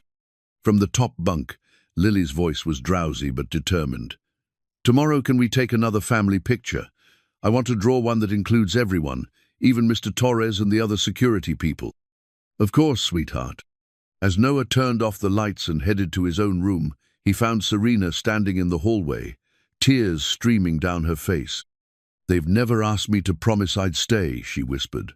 "For 8 months, I kept telling them everything would be okay, but they never believed me enough to ask for promises." "They believe it now," Noah assured her. "They believe in us." Outside, the mountain night was quiet, except for the soft sound of wind in the pines and the barely audible hum of sophisticated surveillance equipment maintaining watch over their small family. Tomorrow would bring new challenges, but tonight everyone was safe under the same roof, protected by both high-tech security and the fierce love of adults who'd learned that some things were worth any risk to defend. The test of their preparations came sooner than anyone expected. At 3:17 a.m., Noah woke to the soft vibration of the security alert device Torres had placed on his nightstand. The children slept on, undisturbed, while Noah and Serena moved quietly through pre-arranged protocols. 3 vehicles had been detected approaching on back roads, their occupants using night vision equipment and moving with tactical precision that suggested professional training.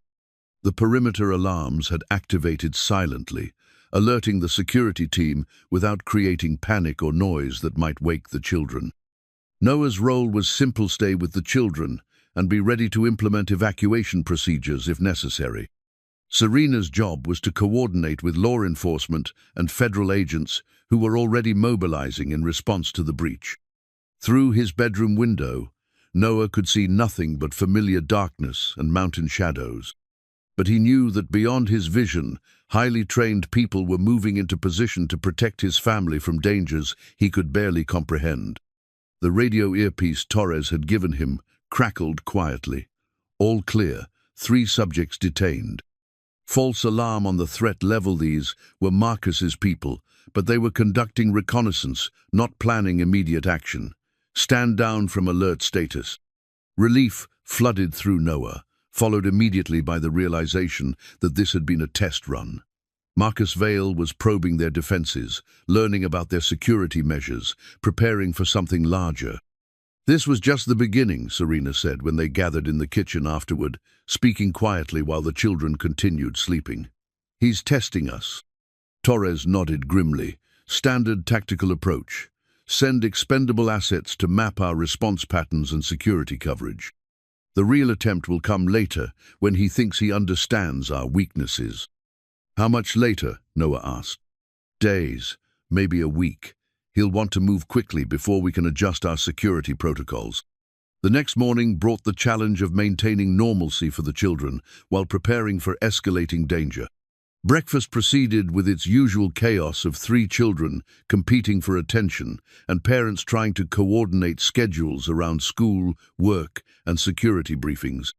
Why were there so many cars driving around last night? Lily asked, her artist's eye having noticed details the adults hoped she'd missed. Just people doing their jobs to keep everyone safe, Serena replied carefully. Like how Noah does his job plowing snow to keep the roads safe. Max nodded solemnly. The good guys have to work at night sometimes because that's when the bad guys like to sneak around.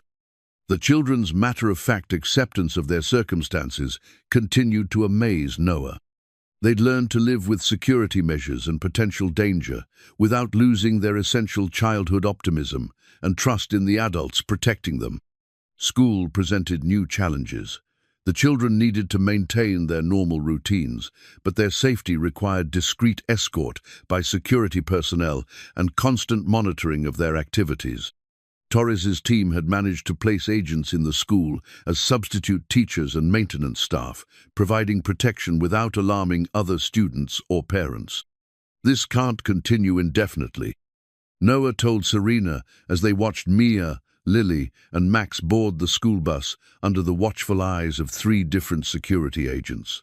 They deserve to live without this level of fear and restriction. I know. That's why we need to end this situation permanently, not just manage it. What do you mean?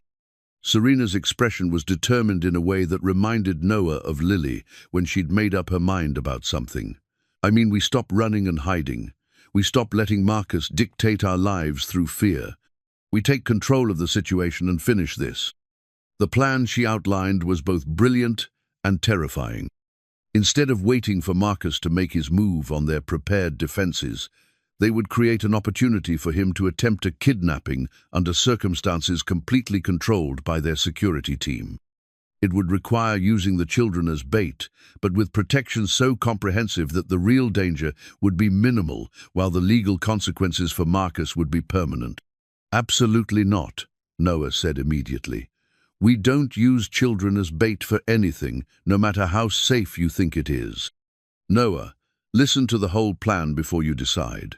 We're not putting them in real danger. We're creating the appearance of vulnerability while maintaining complete control. And if it works, they never have to worry about their father again. Torres supported Serena's proposal with tactical modifications that addressed Noah's concerns. The children would be protected by multiple layers of security they wouldn't even be aware of. The operation would take place in terrain favorable to their team, and law enforcement would be positioned to make arrests the moment Marcus or his people made any aggressive moves. It's the difference between playing defense forever or ending the threat permanently, Torres explained. Your choice. But defense eventually fails when the other side has unlimited resources and time to probe for weaknesses. Noah struggled with the decision for days, torn between his protective instincts and the logical recognition that their current situation wasn't sustainable. The children were adapting well, but they deserved lives free from the constant shadow of potential danger. The decision was made for him when intelligence reports revealed that Marcus had acquired detailed architectural plans of the cabin and was planning a coordinated assault involving professional mercenaries. The passive defensive strategy was no longer sufficient. They needed to act before Marcus escalated to violence that could endanger not just their family, but their entire community. "All right," Noah agreed finally. "But I want your guarantee that the children will never know they were part of an operation. To them, it needs to look like a normal family outing that happened to go wrong." "You have my word," Serena promised. "They'll think we're just taking a family trip to visit one of my properties. They'll be surrounded by security they can't see, and the moment anything starts, they'll be extracted to safety before they understand what's happening." As they finalized plans for what Torres called Operation Family Reunion, Noah found himself thinking about the photograph on his kitchen table. In a few days, they would either have the freedom to take many more family pictures, or they would be dealing with consequences too terrible to contemplate. But looking at the children playing peacefully in their living room, secure in the love and protection of adults who would do anything to keep them safe, Noah knew they were making the right choice. Some risks were worth taking when the alternative was living in fear forever. The final preparations began the next morning, setting in motion events that would determine whether their unconventional family would survive to build the future they all desperately wanted. The legal guardianship papers that Torres presented to Noah and Serena on the morning of the operation carried more weight than their official seals suggested. These documents wouldn't just formalize Noah's parental rights to Lily and Max. They represented a declaration that their unconventional family was worth fighting for, worth risking everything to protect. "If something goes wrong today," Serena said, her hands trembling slightly as she signed the papers, "I need to know the children will stay with you, that they won't be shuffled through the system or sent to relatives who don't understand what they've been through."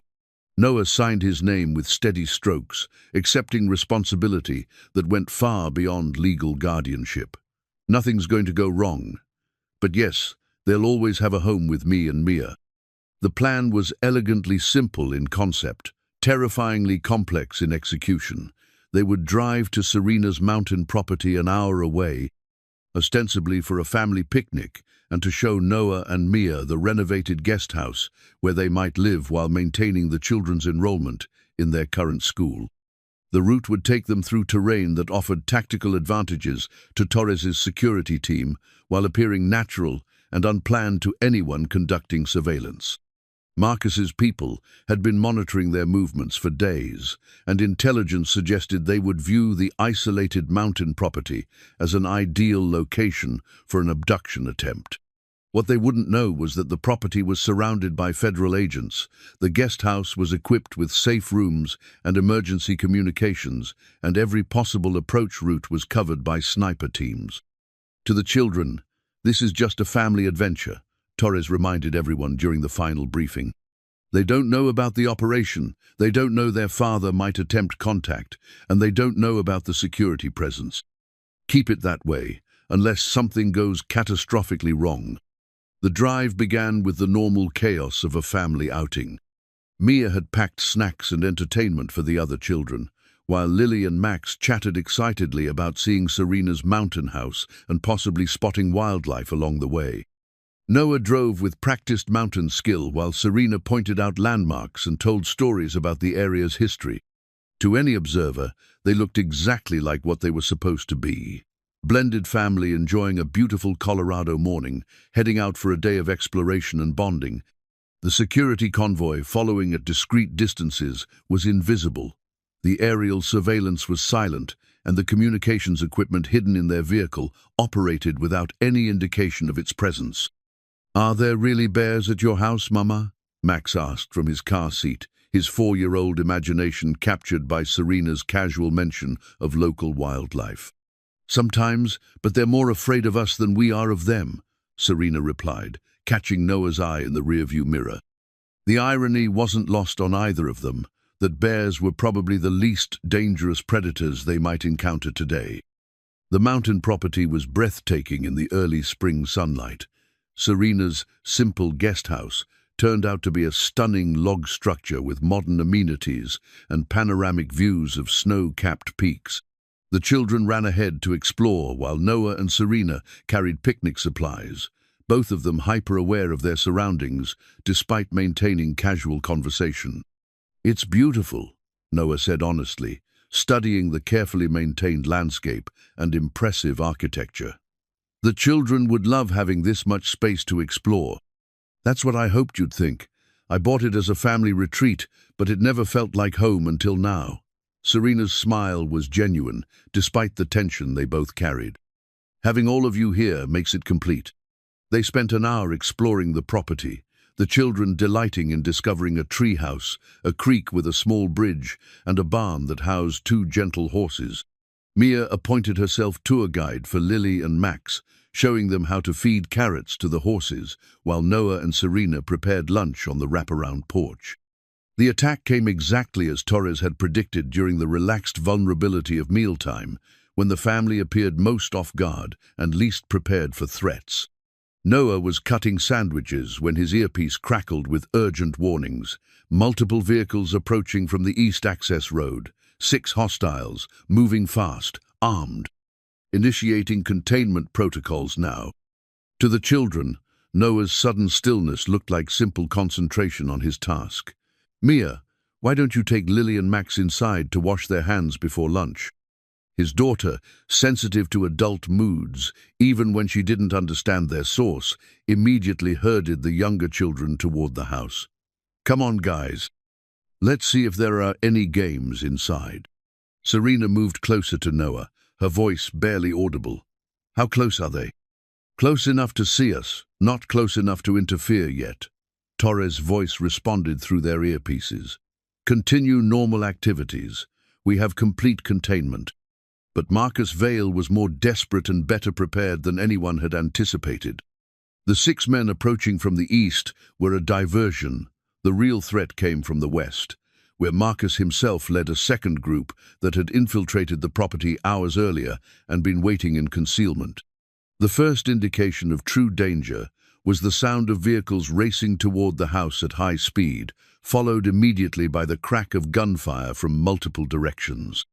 Noah's training from his military days kicked in instantly, even as his civilian mind struggled to process that his children were in the middle of a firefight. "Get the kids to the safe room," Serena shouted, already moving toward the house as Torres's voice filled their earpieces with tactical updates and position reports. The next minutes unfolded with the surreal quality of emergency situation, hyper-clean details mixed with chaos, time distorting as adrenaline and training took over. Noah herded 3 confused and frightened children through the house toward the reinforced room Torres had shown them earlier, while Serena coordinated with security teams through her phone. "What's happening?" Mia asked, her 8-year-old voice steady despite the obvious fear in her eyes. "Just some grown-up problems that other grown-ups are fixing," Noah replied, lifting Max while keeping Lily close to his side. "We're going to play a hiding game until everything's quiet again." But Max had lived through too much to be fooled by euphemisms. "It's the bad men, isn't it? They found us again." Before Noah could answer, the sound of boots on the porch announced that their safe haven had been breached. Through the window, Noah saw a figure he recognized from security briefings, Marcus Vale, moving with deadly purpose toward the house where his children were hiding. The man looked nothing like the successful businessman from newspaper photos. This Marcus Vale wore tactical gear, carried military weapons, and moved with the focused intensity of someone who had nothing left to lose. His obsession with reclaiming his children had crossed the line from desperate love to dangerous possession. "He's inside the perimeter," Torres's voice was grim. "Moving to intercept, but he's going to reach the house first." Noah made a decision that would define everything that followed. Instead of waiting in the safe room for rescue, he would meet Marcus Vale in the main area of the house, drawing him away from the children and giving the security team time to end the threat. "Serena, get them into the safe room and lock it down. Don't open it for anyone except Torres or federal agents with proper identification." "No, that's not the plan." Plans change. Those children are not going through another trauma if I can prevent it. He kissed Mia's forehead, squeezed Lily and Max's hands, and looked into Serena's eyes with complete certainty. Take care of our kids. I'll be back as soon as this is over. The confrontation between Noah Wilder and Marcus Vale would last less than 3 minutes, but it would determine the future of everyone he loved. The wedding rings Noah had started carrying on a simple chain around his neck, his own and Sarah's, joined now by a promise ring. Serena had quietly given him the week before, pressed against his chest as he stepped into the main room to face Marcus Vale. The simple metal circles represented love, commitment, and the kind of family bonds that Marcus would never understand, despite sharing DNA with 2 of the children Noah was protecting. Marcus stood in the center of the room, his expensive tactical gear and military-grade weapons, a stark contrast to the homey comfort of Serena's mountain retreat. He was younger than Noah had expected, probably early 40s, with the kind of desperate intensity that made dangerous men unpredictable. "Where are my children?" Marcus demanded, his voice carrying the edge of someone accustomed to having his demands met immediately. "They're safe," Noah replied calmly, positioning himself between Marcus and the hallway that led to the safe room. "And they're going to stay that way." Marcus laughed, but there was no humor in the sound. "You think you can keep them from me? I'm their father. I have legal rights that some blue-collar nobody can't override." "You lost those rights when you endangered them," Noah said quietly. "When you chose crime over your children's safety. When you forced them to run and hide instead of growing up in peace. You don't know anything about my situation, about what I was trying to protect them from." Marcus moved closer, his hand resting on his weapon. "I'm taking them home where they belong. This is their home now. They chose it, and they chose us." The statement hit Marcus with visible force. For a moment, his controlled facade cracked, revealing the pain of a man who'd lost his children through his own choices and couldn't accept the consequences. "They're 5 and 4 years old. They don't get to choose anything. I'm their father."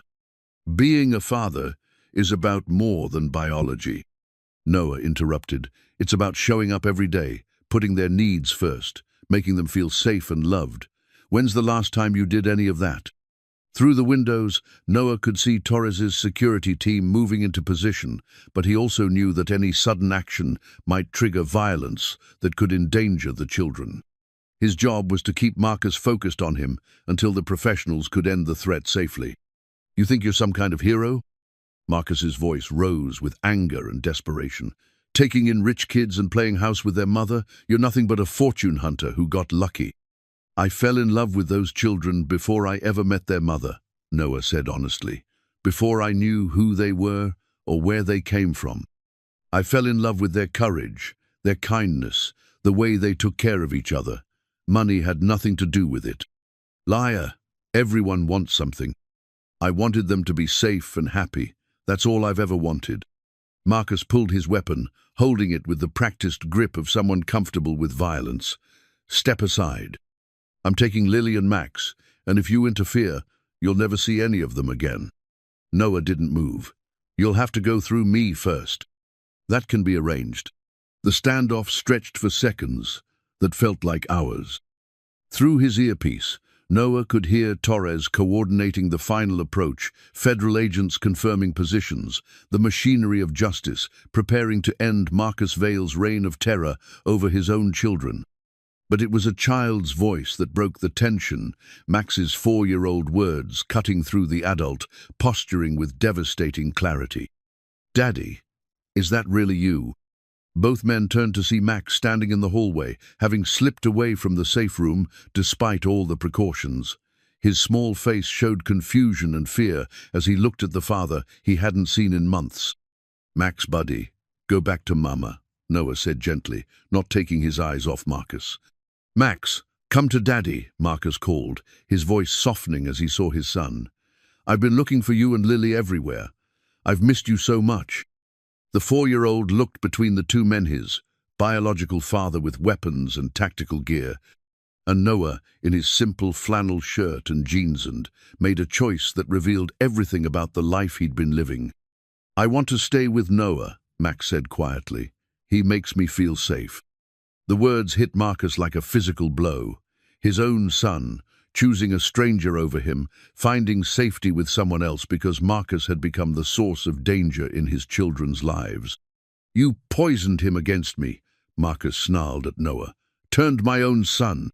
"Nobody turned him against you," Noah replied sadly. "Your choices did that." At that moment, Lily appeared beside her brother, having followed him from the safe room. She looked at her father with eyes that held too much knowledge for someone so young. "Why did you bring the scary men again, Daddy?" she asked. "We were finally happy and safe." Marcus stared at his children, the son who chose another man's protection, and the daughter who viewed her own father as a source of fear. The reality of what he'd become, what he'd lost, crashed over him with devastating force. "I just wanted you to come home," he whispered. "This is our home now," Lily said simply, "with Noah and Mama and Mia. We're a family here. I'm your family. I'm your father." "Fathers protect their children," Max said with 4-year-old wisdom. "They don't scare them." The weapon in Marcus's hand wavered as he struggled with the complete collapse of his justifications, his plans, his identity as a father who was fighting for his children. Faced with their rejection, their fear of him, their obvious happiness with the man he'd come to take them from, Marcus Vale finally understood what he'd lost. Torres's voice came through Noah's earpiece. "We have clear shots. Say the word." But Noah was watching a man realize he'd destroyed everything he claimed to love. "Stand down. He's done." Marcus Vale dropped his weapon and sank to his knees, the fight going out of him as completely as if someone had pulled a plug. "I've lost them," he said, his voice breaking. "I've lost my children." "You lost them the moment you chose crime over family," Noah said gently. "But you can still choose to let them be happy." Federal agents flooded the room, securing the scene and taking Marcus into custody. But the real resolution happened when Lily and Max ran to Noah, wrapping their small arms around him and pressing their faces against his chest, seeking comfort from the man who'd proven he would risk everything to keep them safe. "Is it over now?" Lily asked, her voice muffled against Noah's shirt. "Yes, sweetheart. It's over. You never have to be afraid again." Serena emerged from the safe room with Mia, tears streaming down her face as she saw her children safe in Noah's arms and Marcus being led away in handcuffs. The nightmare that had defined their lives for almost a year was finally ending. "Are we really safe now?" Max asked, looking up at Noah with eyes that wanted desperately to believe. "You're really safe now, buddy. All of us are." Torres approached with legal documents that would formalize what had just been demonstrated. Noah Wilder was these children's father in every way that mattered, and no court or criminal would ever challenge that again. The confrontation was over, but the healing could finally begin. For the first time in months, they could stop looking over their shoulders and start looking toward the future they wanted to build together. As they prepared to leave the mountain property, Noah realized he was still wearing the chain, with the wedding ring symbols of love that had endured beyond death and grown to encompass new promises, new commitments, new definitions of family. Some battles were worth fighting, not because victory was certain, but because the alternative was unthinkable. Today, love had won over fear, chosen family had triumphed over biology, and 4 children who'd been through too much uncertainty finally had the security they deserved. The drive home would be different from the morning journey, relaxed instead of tense, hopeful instead of fearful, carrying a family that was finally free to be everything they'd chosen to become together. The hand-built addition to Noah's cabin stood as testament to how much their lives had changed in the 6 months since Marcus Vale's arrest and imprisonment. What had once been a small 2-bedroom home now sprawled comfortably across the mountain slope, with enough space for their expanded family while maintaining the cozy intimacy that had made the children feel safe from the beginning. Serena had wanted to buy them a mansion, but Noah and the children had been unanimous in their preference for staying where their story began.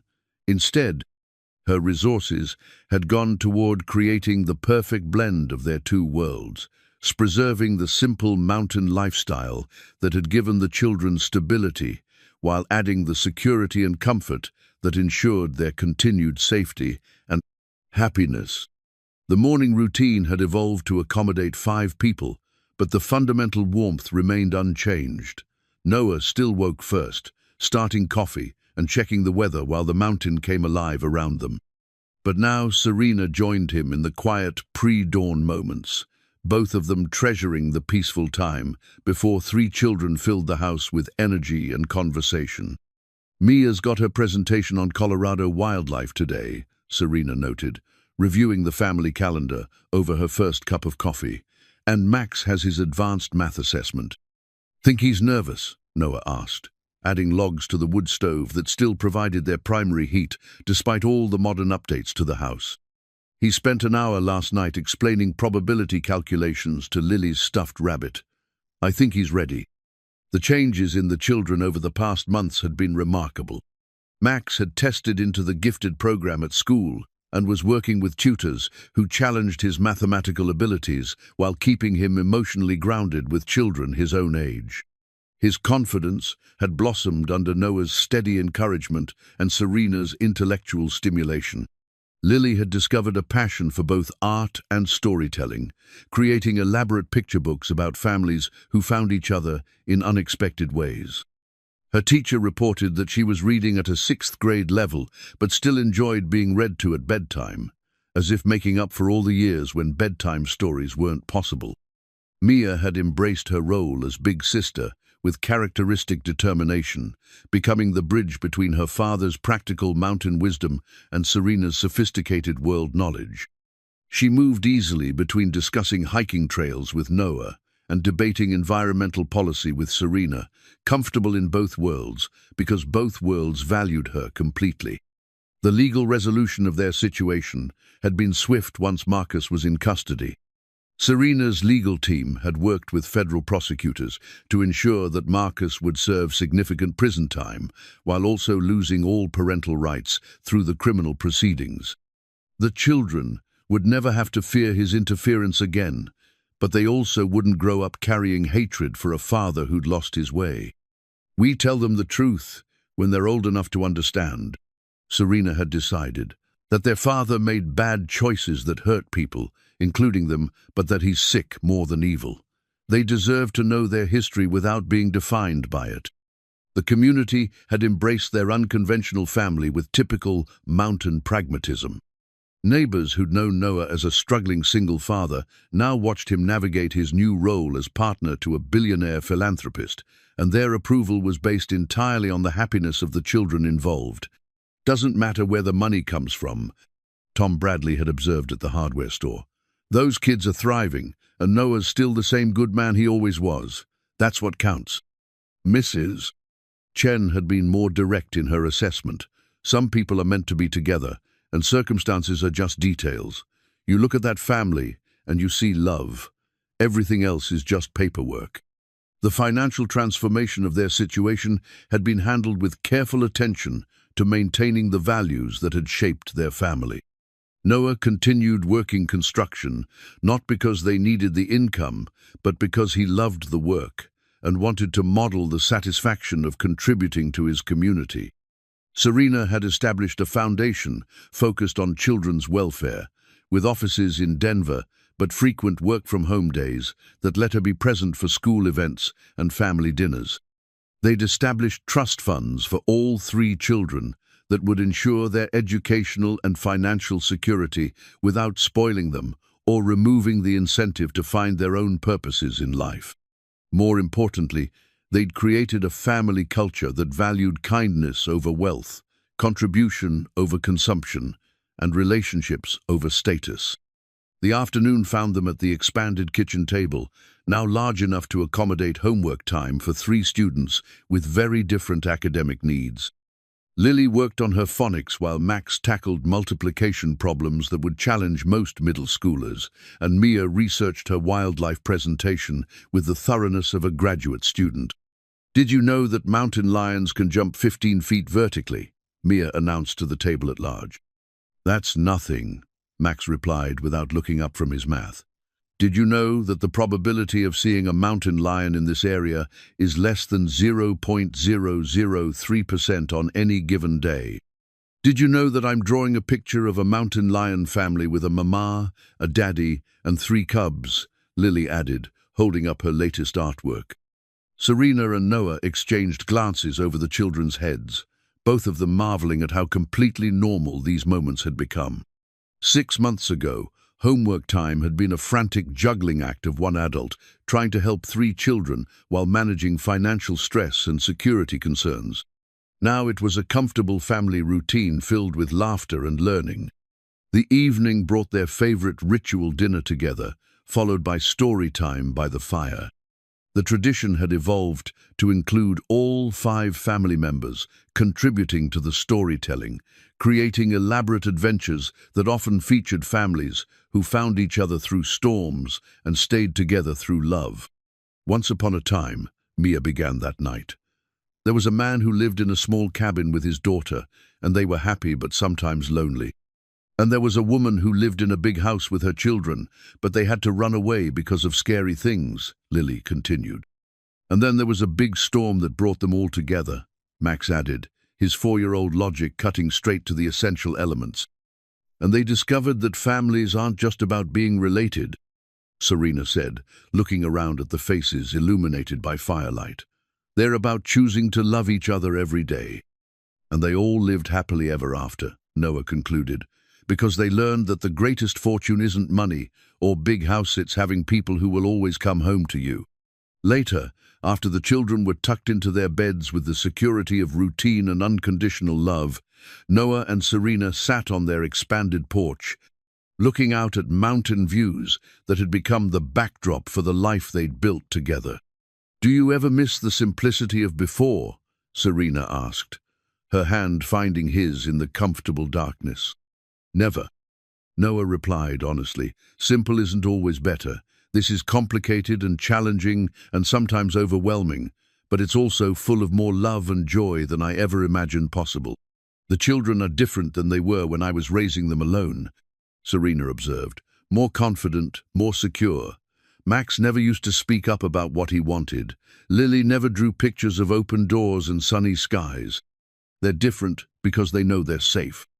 Not just physically safe, but emotionally safe to be themselves, to ask for what they need, to trust that the adults in their lives will be there tomorrow." Above them, the Colorado stars shone brilliant in the thin mountain air, the same stars that had witnessed Noah finding 2 small children in a storm and making the choice to bring them home. Now those children slept peacefully in beds, surrounded by security systems and love in equal measure, knowing that they belonged somewhere and to someone completely. The addition to the cabin housed not just extra bedrooms and modern conveniences, but also the dreams and hopes of 5 people who'd learned that family could be created through choice and commitment rather than just biology. In expanding their home, they'd also expanded their hearts, their definition of love, and their understanding of what it meant to belong to each other. Sometimes the most profound changes began with the simplest acts of kindness. Noah Wilder had opened his door to 2 children in a storm, never imagining that he was also opening his life to a love story that would reshape everything he thought he knew about family, fortune, and the courage required to build a life worth living. As they prepared for bed, Noah realized that the wooden toy truck Mia had played with as a small child now sat on a shelf in the playroom, joined by art supplies, advanced textbooks, and all the accumulated treasures of childhood lived in safety and love.